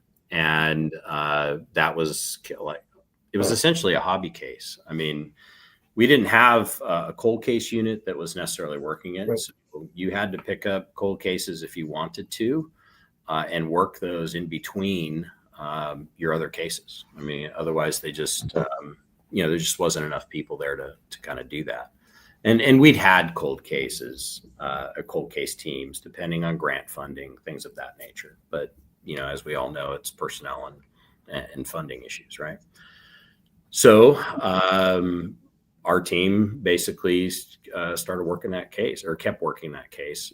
Ken had been working it, and he picked it up from the detective, I think, that had been in Homicide for like 24 years prior to that. So he had read all those cases. And, it spans the entire length of California. So Golden State Killer was operating as a burglar, a sexual burglar and sexual assault person in the east part of Sacramento from early 76 through basically 78, late 78. Ultimately, he ends up leaving the Sacramento area after he murders Brian and Katie Maggiore. Likely they spooked him when he was out on one of his reconnaissance missions or getting ready to do a crime. And he ends up killing both of them, and then moves to the Bay Area, and then ultimately goes down to Southern California, where he ends up transitioning into murdering couples. He had done a number of sexual assaults where it was male and female that were in the home. So he would tie up the male, use plates on their back, things of that nature that would alert him if they had somehow broken their bindings or were getting up, things of that nature, while he would sexually assault the female in a different room. And he would do this whether there were kids in the home, obviously a male victim as well. And he had continued this practice not only in Northern California, Bay Area, but then also down in Southern California with his last known crime in 1986. So when I got there, we all agreed that, hey, let's go through all the case files that we had. And we didn't have every case file from like Southern California. There had been a number of times early in this case where there had been some collaboration, things of that nature, but there wasn't as much, quite the collaboration I think that you have now in law enforcement. Right. And there hadn't really been a massive effort to actually push that collaboration until Ken and I and Tony all kind of got involved in, hey, how can we really start to work this case? And our goal was at least once a month to really kind of push the case forward. So in 2011, we had organized the first meeting down in Santa Barbara, because he had cases in Santa Barbara, to bring all of the agencies with cases together. And every agency who had a case pitched in some folks. You had obviously our agency with the three of us. Our sergeant went down, Jim Barnes. He actually retired as the undersheriff for our agency. He went down with us as well. But Paul Holes was a Contra Costa crime scene, or essentially a crime analyst, but at the time they were sworn. So he also carried a gun, and he did investigations and a variety of things like that for Contra Costa County Sheriff's Office. And it was his work on early cases in Contra Costa that actually developed the DNA link to the Southern California cases back in, I think, 1999. And that link is actually what drove a law in California where you would collect DNA from everybody arrested with a felony. And the entire reason for that was Prop 69 is what it was to essentially try to solve this particular case. You know, it was crazy because it was one of those cases that, you know, he was known by a number of different names, East Area Rapist, and then down in Southern California, the original Night Stalker, but it still wasn't very widespread. But I do know that Roy Hazelwood with FBI, the BAU, he had actually done a bit of a case study during one of the books he wrote on serial sexualized burglars. And part of that was because there was a burglary series that occurred, and my dates are probably slightly off, so I'm certain that there are people listening to this that those dates, they know every single date, they know every single you know, thing that occurred on that. But in the, you know, 74, 75 range, he was in Visalia, which is Central California, and there was 120 sexualized burglaries. So, you know, you're breaking into homes, hot prowls. He would take items from one and leave them at another, steal little knickknacks, things of that nature. And then ultimately, he ends up trying to kidnap the daughter of Claude Snelling, who was a professor down there. And as he's dragging her out of the house, the professor wakes up, and the suspect that we now know as Joseph D'Angelo ends up shooting and killing him, which is what prompts his move back to Sacramento. And for a long time, there was speculation whether he was or wasn't the Visalia ransacker. It was always, of my opinion, of course I can say that now and no one would ever know, that he was. It just seemed so, and it's funny because you don't always have the reports, right? You have little bits from back in that day of, you know, you have a synopsis of a case. You don't necessarily have the entire case file, and you certainly don't have the knowledge that those detectives had back in the day. And Visalia did some incredible work on that. They had done some crime scene, or, you know, crime analysis on that to try to determine dates and times in which he was probably going to pop up. And they actually got it correct, because they had a detective squirreled away in a garage watching a house, and he did. D'Angelo tried to basically was on a hot prowl on a particular property. He gets confronted by D'Angelo, who was very good at using subterfuge. And he basically says, you know, kind of gets him off kilter a little bit, and then actually shoots at him and hits his flashlight and doesn't hit him. So, but there's a pretty decent composite that gets developed out of that particular case in Visalia. And that causes him to go back to Sacramento, which is essentially where he's from. When he was in Visalia, he was actually the detective sergeant over the burglary division at a local agency outside of Visalia. So he was working as a police officer during that time.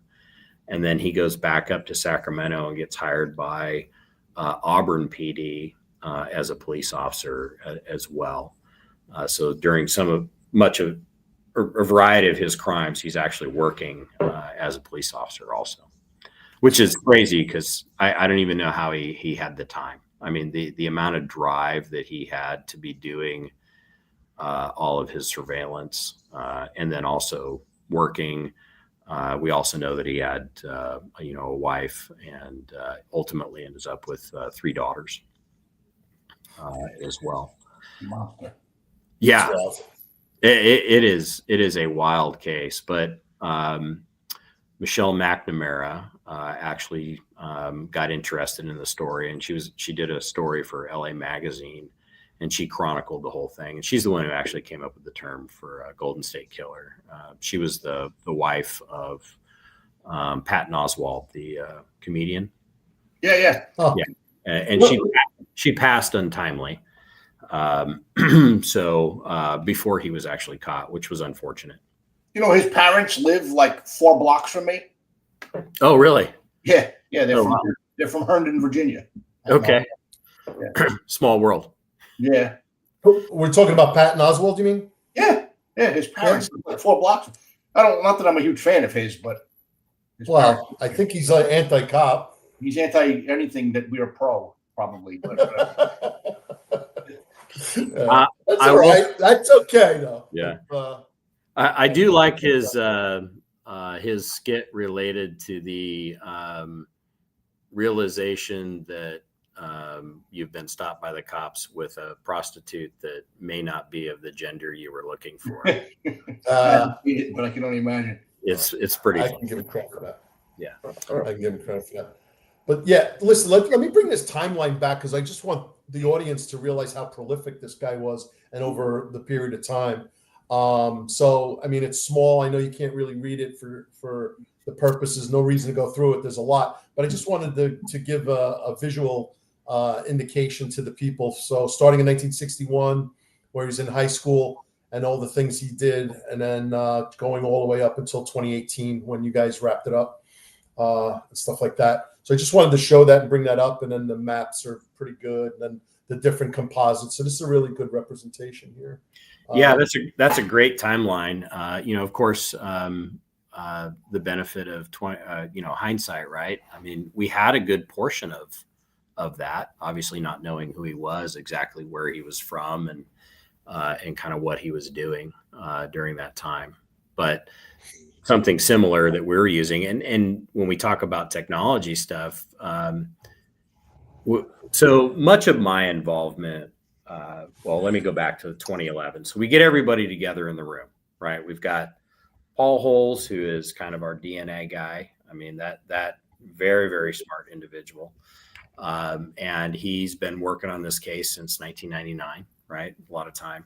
You've got Larry Poole from Southern California, who had been working on the case since 99. He was very instrumental in actually getting that whole Prop 69 set up and worked through, and then getting it on the ballot and getting it approved. And then you had a number of agencies that had a few cases here and there. You had Visalia, you had Santa Barbara, things of that nature. And then we also had FBI's BAU. They came out. And then, of course, California District Attorney's Office. So we all get together in 2011 as our first major meeting together. And out of that particular meeting and it's funny because, you all go into a room where you've got a bunch of cops that don't know each other, right? And you've got some very, very seasoned investigators that have been working these cases for a very long time. And you're trying to essentially convince everybody that, hey, we need to work this as a group, right? And hey, what you have, can you give up what you have, right? And we're not going to share it. And this case suffered from a lot of things that got shared over the time. You have people that, had worked it early on and they retired and it still hadn't been solved. And so a lot of the cases were out in the public domain too. So we actually had a pretty good relationship with a couple of, the citizen sleuthers, I guess, for lack of a better word, maybe, but very, very sharp people who who would do research.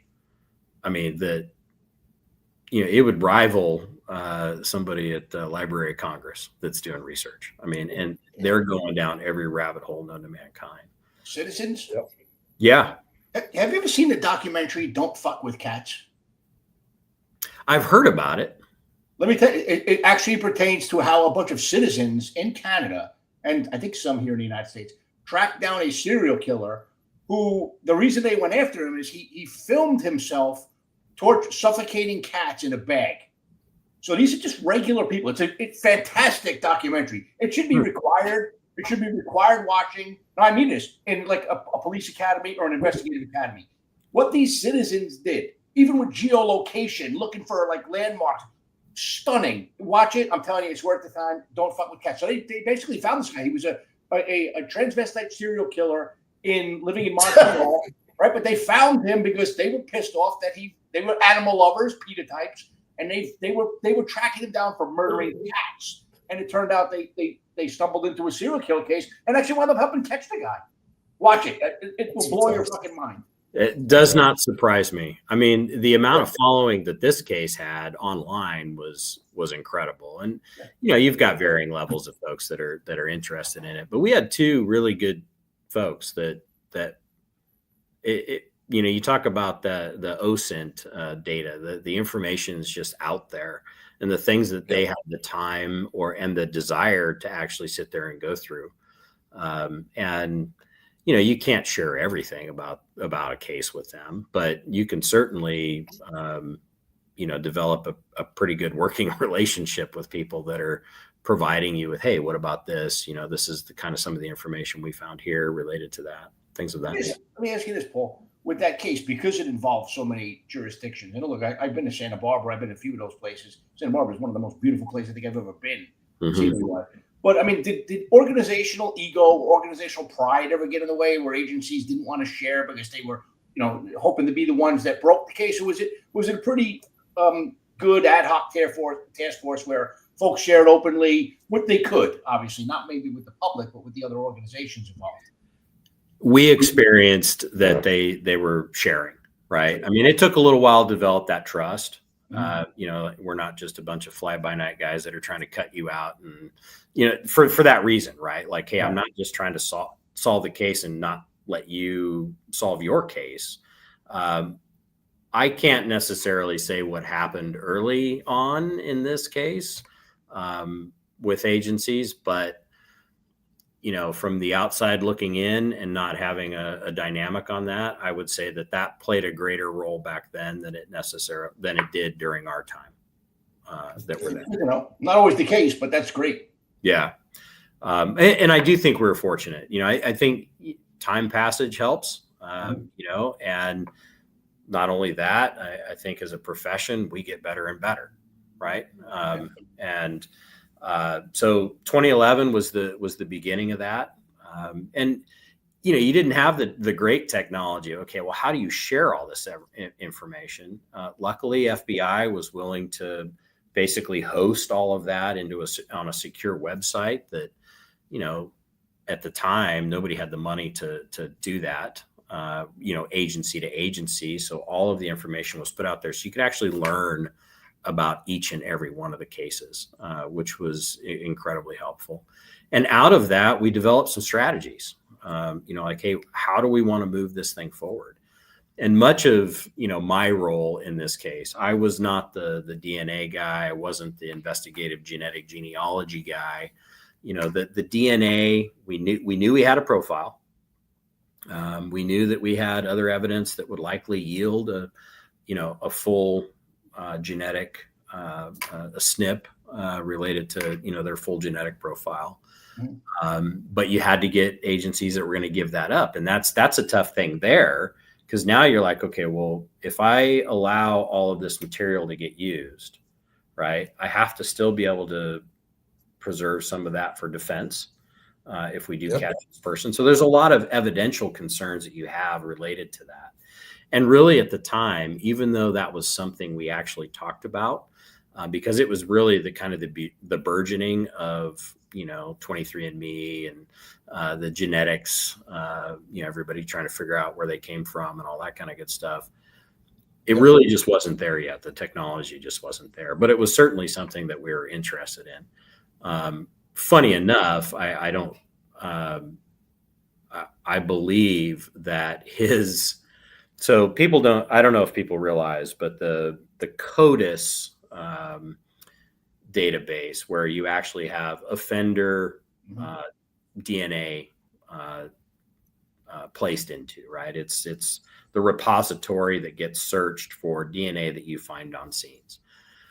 The sequencing for that DNA is completely different from anything you could use for genetic genealogy. It's totally separate, totally different. Somebody, we believe, had uploaded and somehow had gotten the CODIS profile, this DNA profile, and uploaded it into one of those genealogy sites. Well, they're never going to get anything because it's not the same. It's just not. It's not Right. the one. But we did. My understanding is that somebody did locate that, and we could never figure out who put that in there, and they didn't get any hits, and we never did figure out that. But somebody was trying that as well. So it was something that, if you're looking at these cases and you're looking at technology, relatively, good idea. But much of my involvement was really just the traditional investigative methods. Where are we going to go? How could we figure out who this person is? And so, we used, I don't know if I can talk about companies on here, but LexisNexis let us do this thing that we developed. Who are they? I never heard of them. That was a look back that essentially, you start feeding all of the information you have about all these different places, whether it's voter rolls, whether it's, driver's license applications, things of that nature that you have as public data, and you've got time frames. So how can we go through each of these things? Is there anybody that correlates, across these times? And what people don't probably realize is that so many of them have the date 1984 on them, because that was the date that a lot of these computer systems kind of came online. And so everything gets dumped into it, but it gets attributed to 1984. Right. Crazy enough. That's right. So those were some of the technology things. One of the big technology things that we had was just being able to have a optical reader so that you could actually feed the cases into the computer, have an Adobe PDF of it where you could actually word search it, because we didn't have that. And then some of the technology issues we had were things that we created on our own, where you've got files upon files of contact cards that happened in the 70s that get thrown away because we needed to make room to hang on to timesheets in case somebody committed timesheet fraud, or something along those lines, right? And then I remember sitting at records, going through rolls and rolls of microfiche, and then discovering, hey, by the way, we destroy microfiche. I think at the time they were on like 1968, and they were marching forward. Wow. Because they just didn't have a need for it, right? And everybody's space is so limited. And luckily they stopped. They stopped throwing that stuff out. I am so against that. I know that even my former organization, ATF, they were looking at deleting certain, or Congress actually was pushing them to delete. Like, for example, out of business records or something they want to get rid of for FFLs that went out of business, licensed gun dealers. Right. A certain period of time. You never know what you need till you need it. And right. Sometimes the information you need is old. So, that bothers me. I'll tell you what, though, Paul, you bring up some things. I haven't worked the case as an investigator since 2007 when I got promoted, became a supervisor. And as a supervisor, you dabble in investigations, but your investigators do the work. I marvel at the stuff that they have at their fingertips today. That even some of the stuff that you just mentioned, which isn't even that current, but license plate readers, the ability to do geofencing. The stuff just blows my mind. And I kind of live vicariously through the people that are doing the work today with the stuff that they have, but at the same time, still trying to urge them to, hey man, don't let go of the old stuff that works. You know, the technology should supplement it, not replace it. But yeah, well, and the crazy thing about technology today is the amount of person hours that you have to go through. I mean, look at all the video that you collect on a case. Mhm. You have to go through that minute by minute. You don't get, you can't put it on fast forward. You'll miss things. And I mean, just the sheer volume that you have now on these cases of electronic data that you're having to go through. I saw a presentation where there's some people who believe that AI, if you program exactly what you're looking for, will be able to do that for you in a matter of minutes, would normally would take us days or maybe even weeks of looking at CCTV. I imagine at some point you'd still have to go and look at it because you'd have to testify about it. But I mean, just it's amazing, what might lay ahead for investigators of tomorrow or the ones of today that decide to stick around for a while. Yeah, and I think the thing that I hope that the new investigators realize is that the things that I worked on a number of cold cases, but the things that they collected in 1978 that they didn't know what evidentiary value it had. Mm-hmm. That solved the case in 2018, right? Yeah. They collected this cigarette butt, and they're not really sure, whether it was even related, something along those lines, but they did. And then not only that, but the agency hung on to it for as long as it did properly. So I would think, talking to somebody older, they probably saved that because they probably wanted to say, is this the brand that my suspect smoked? And just try to make that small, tiny link, never knowing that a DNA profile could be established 30 years later. Yeah. Or even at the time they had serum, like your saliva, whether you were a secretor or a non-secretor, and, all those things back then that ultimately awesome because it led to the DNA. And then, ultimately being able to use genetic genealogy. So as we progressed through the case, we were working on not only trying to figure out, okay, who was in these different areas. One of our theories that I actually think probably would have yielded our suspect, I think D'Angelo, is working through college enrollment. Because we do know that he had done college classes, things of that nature. I think we ultimately would have at least gotten his name within that group. It would have just taken a very, very long time. And it was funny because even when we were working this case, we had good support. Our agency allowed us to do this. They would let us go work on this. They would let us go down and conduct these meetings related to it. We had great support with the FBI. We had really good support with the DA's office as well. But even so, I can't tell you how many people would tell me that he's dead. You're never going to figure this thing out, right? Yeah. And I remember I promoted to lieutenant in March 2018. And I knew that we had been working, Paul Holes had really been working hard on this genetic genealogy idea. And then I left the unit, and I remember my partner calling me, Ken, and he's like, hey, I need you to be here for a meeting tomorrow. And at the time I was in patrol as a watch commander, working graveyards. I'm like, okay. And I knew they had figured it out. Right. Yeah. Of course. Had him. So, I was fortunate enough that my agency let me essentially go back and help wrap that case up. Yes, it's good.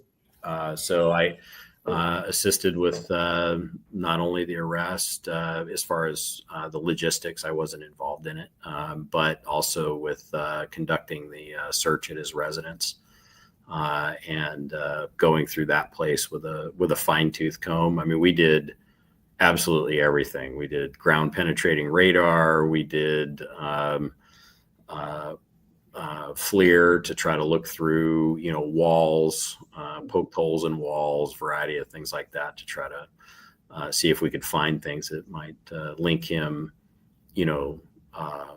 physical evidence that would link him to things that were missing from crime scenes that we knew throughout the series itself. That's good, man, because I imagine all the time you had invested into it, if they didn't let you go back and play, you probably would have felt really just like it would have. I mean, yeah. I would have had a hard time with that myself. Yeah, it would have sucked a lot. Yeah. So, and then when I ended up going back to the jail as the assistant commander there, and D'Angelo was housed there. So I didn't really have much interaction with him in my capacity, but he was going through the court process, being transported by our jail intelligence group, and the sergeant there was actually a longtime child abuse detective, and he had developed a pretty decent rapport with him as well. But the day that we ended up doing the arrest, basically my partner Ken, obviously you've got a lot of logistics in bringing people together, letting people know, but not too early.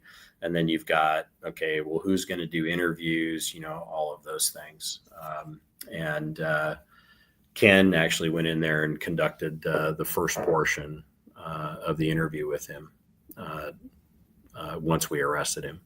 And it was pretty interesting. Really didn't really talk. I mean, he didn't say anything necessarily. But he did sit there and listen, which, I think he kind of knew immediately at that point that clearly we had gotten on him. So we're talking about, Paul, I got the numbers here just so the audience can hear. 13 murders, 120 burglaries, and 51 rapes. And then the 2 additional murders from 76 to 79 were outside the pattern, I guess. Mm-hmm. Does that sound about right? Yep. That sounds about right. That's an amazing case, man. That's a pretty prolific fellow. He's a pretty evil dude. So talk us through what court looked like and where he sits currently today. So currently he's 79 years old. So I think we arrested him at 73, 74. Yeah, 79 according to 79. Court was interesting. So, obviously COVID hits. So now they're trying to work through all the court process. They ended up doing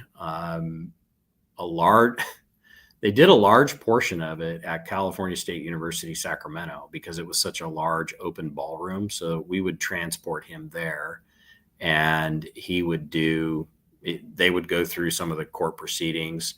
And ultimately that's where he went through the court proceeding where he admitted guilt and pled guilty to the cases themselves. And then you had the victim statements. I wasn't able to necessarily be on the day-to-day related to the court cases just because I stupidly promoted.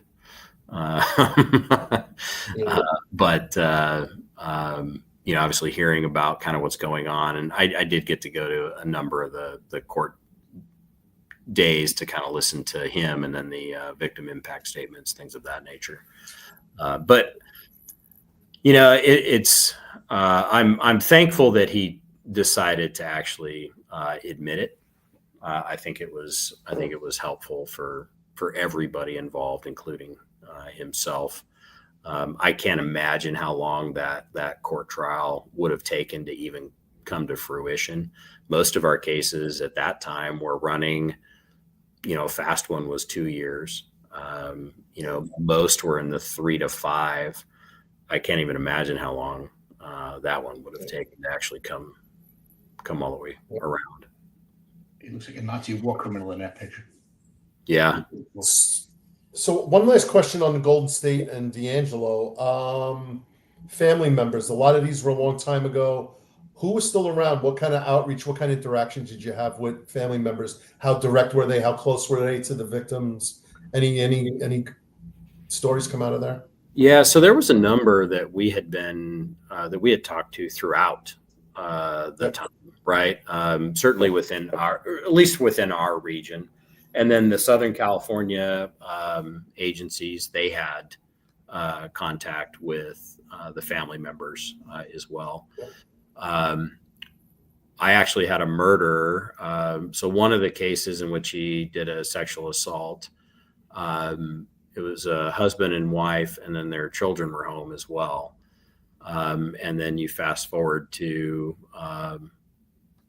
during my time in homicide, or just prior to my time in homicide, we had one of the children that was there during the sexual assault ended up getting murdered in Sacramento. And it was a very random murder.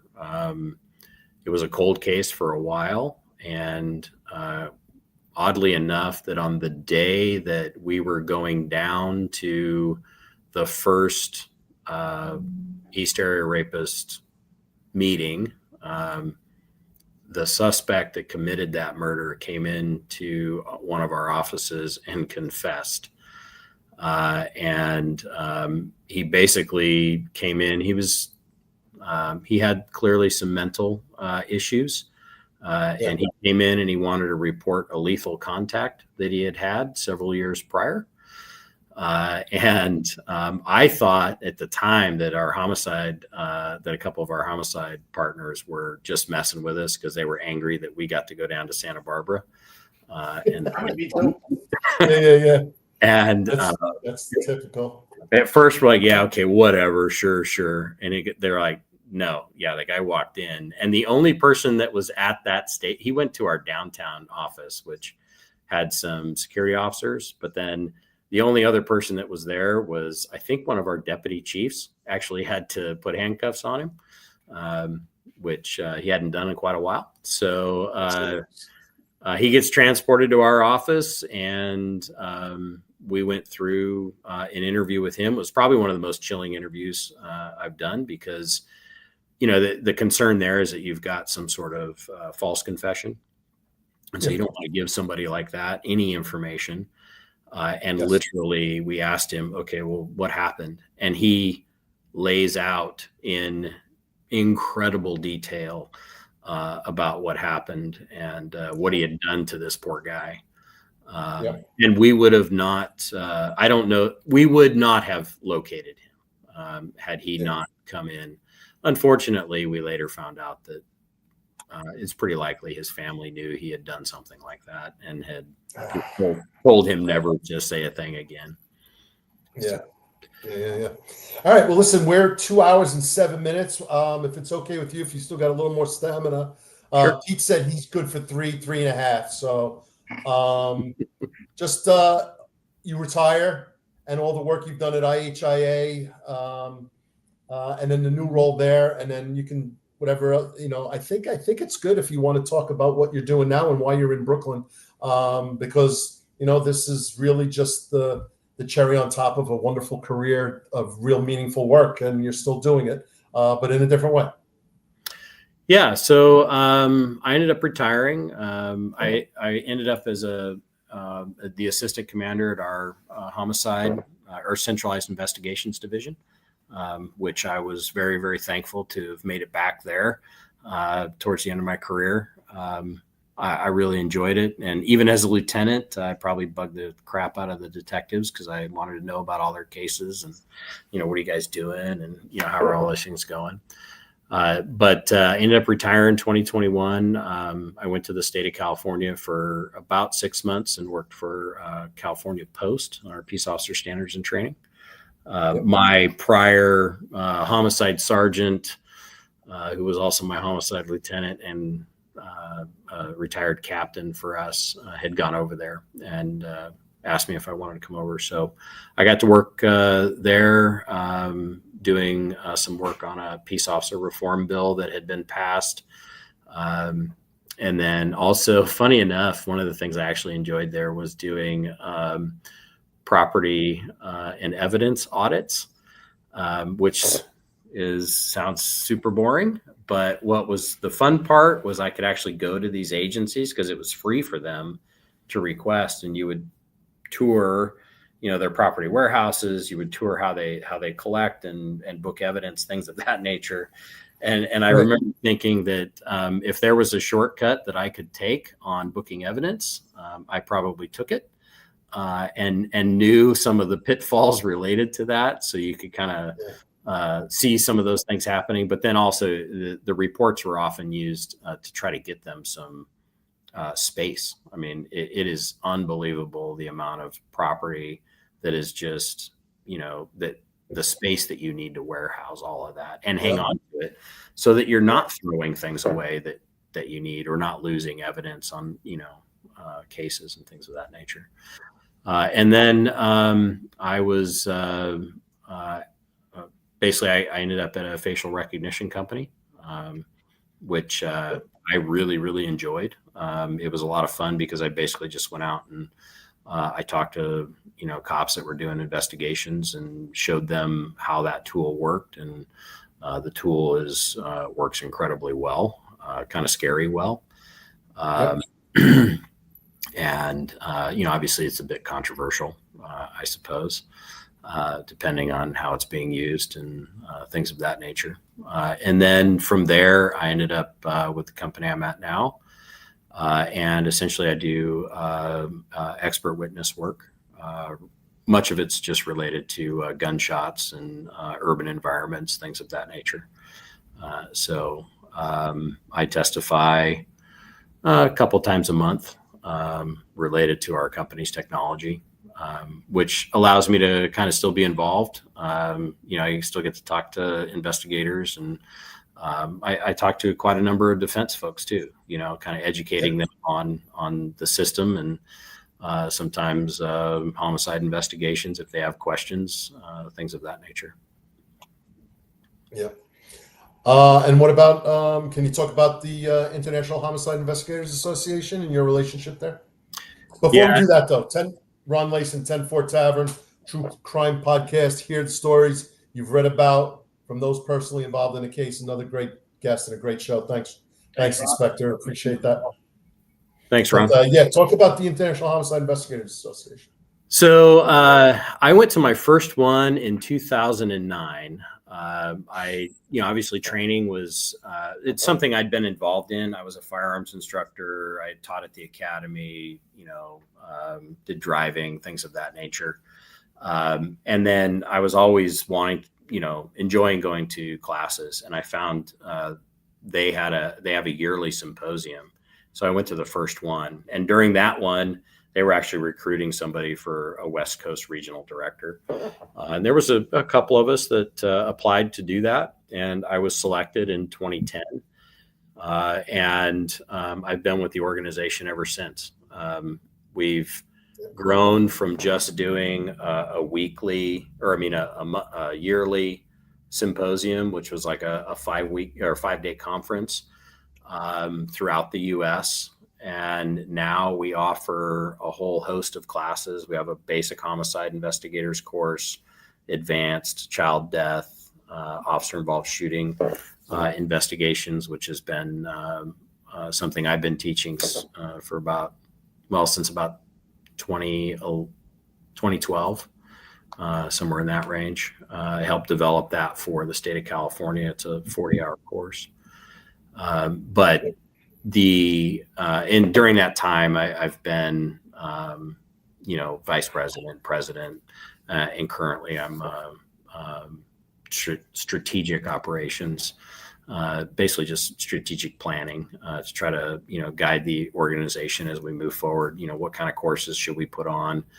How do we best serve, the profession itself? I mean, that's really the goal. I've been incredibly fortunate through that organization to meet a lot of people. And I think it's really, the things that I've learned from there have benefited not only my agency, but others, right? I mean, some of that stuff that you learn about, you're like, oh my God, this is offered free by the federal government. I had no idea.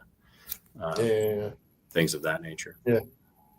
So here's a picture of you with Vernon Gebereth. Vernon was a guest a couple of weeks ago. Used to speak there. I don't think he speaks there anymore, though, right? Is he fully retired? He hasn't. Yeah, he spoke a few times for us, but hasn't been back in a little while. I enjoyed that podcast. Talking to him, I mean, basically. Oh, cool. Yeah. Yeah. So I have a question about so I know you've met hundreds and hundreds and hundreds, if not thousands, of homicide investigators, not only from here in the United States, but all over the world. It is the International Homicide Investigators Association. If you could, I know I'm going to put you on a spot in a second, tell me something that was surprising to you. Can you think of something that was like, I never saw that coming? So probably was when I was talking to one of our Australian members and attendees. He's come. His name's Des Bray. He's come numerous times. I did not know that they essentially, when they become a master detective, that they get their warrant.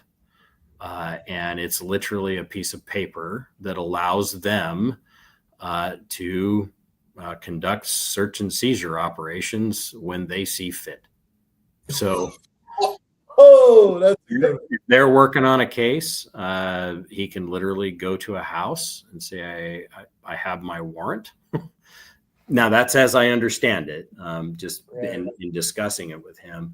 But that is such a foreign concept for us, right? I mean, we know that we get a warrant that's signed by a judge, but he actually has it. It's signed. It's his warrant. Yeah. Go ahead, Pete. You're going to say something? No, it's just shocking. It's interesting. One of my interesting educations in talking to someone internationally was speaking to a gentleman from India, Hyderabad. And I have to admit that I really just expected to hear just some crazy third world insanity.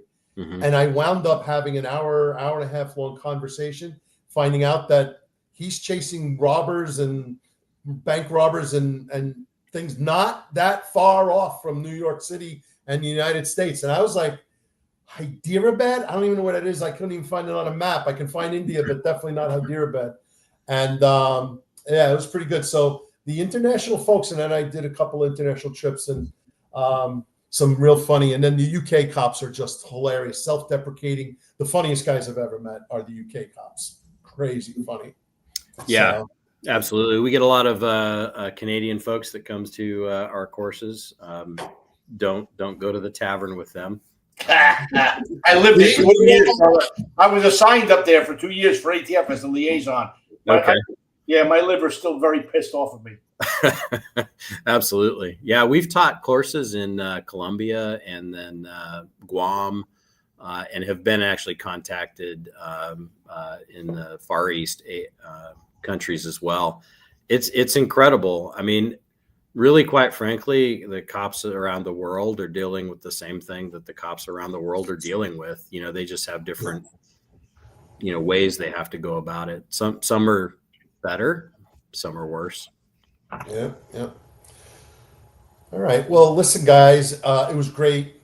Paul, really appreciate it. Pete, if you want to kind of give your final thoughts with Paul while I pull up the closing stuff. No, like I said, Paul, I mean, we've been connected a long time. I know we've read each other's posts. We've commented on each other's posts. It's weird how LinkedIn is this kind of, I don't know, I find it to be a very useful community in the law enforcement profession. And then every now and then you get some idiot who will say something like, well, that's law enforcement stuff. Is this why are you even on here? And I like to tell them what I think, because I tend to do that a little bit, maybe more than I should. But no, man, it's good to actually hear your voice and to hear some of your accomplishments. And I'm not going to say I don't envy some of the things you've done after your law enforcement career, because you're still kind of in the game, which is a nice thing, something I'd like to get back into. But no, man, good stuff. Great hearing from you. And I hope to hear from you again in the future, not just on LinkedIn. Maybe our paths will cross one day and we can actually raise a glass together. That would be nice. That would be nice. I appreciate it. And same with you. And I feel very fortunate. Yeah, Pete, I think what we're going to do is we're going to look at their calendar and see the the coolest place that they're teaching in and do a cameo. What do you think? Why not? Why not? My liver will appreciate that. I'm sure we can. Yeah, we'll set that up. All right, guys. I thank you, Paul. I really appreciate it. After we do all the wrap up, you guys just want to stay on for 5 more minutes so we do some house cleaning on the back end. But I'm going to bring up some closing remarks and then we're going to sign out. So, Paul, thank you very much. Appreciate it, brother. Pete, always great to see you and talk to you and catch up. And thank you, listeners. Thanks for supporting us. We need yes, you. Thanks, everybody. Please share, subscribe, and what's the other thing? Like, subscribe, and share. So I'm not the best at social media. They know that stuff on me like that. They can just rattle it out. We get Terry Murnane to do it. Terry Murnane does an it IBM electric typewriter if it was left up to me. I got a select type, but I don't have the ball. Someone stole the ball. Yeah. We get Terry Murnane to get everyone to like, subscribe, and share. So, all right, guys, we're going to wrap up. I'm going to do the closings for the next shows for next week. Let me bring them to the stage here. We got John and Eric have a guest tomorrow. Dr. David Viola. You have unleashed a storm exploring political violence. So that should be a great conversation with John and Eric tomorrow at 8:05 a.m. on Wednesday tomorrow. Then we have Ron and Rob and the executive perspective, dying in NYPD police custody. So that should be an interesting conversation. Death in custody is terrible. No one ever wants those. In your police career as a desk officer, I think we can all have some experience with prisoners. Man, you are nervous every moment there's a prisoner in your cell, making sure they're well taken care of and nothing happens to them, especially a death in custody. So should be an excellent conversation tomorrow. And then I think we have the Sal Greco show Thursday, 1:05. I'm not sure what the topic is. I apologize for that. I don't get it in time for the show airing today, but don't forget the Sal Greco show Thursday, 1:05 on Thursday. So that's about it. So guys, we're going to wrap up. We've got some great comments here. Let me just get them up. Thanks for the show, everybody. Inspector Layson, thanks for your appearance.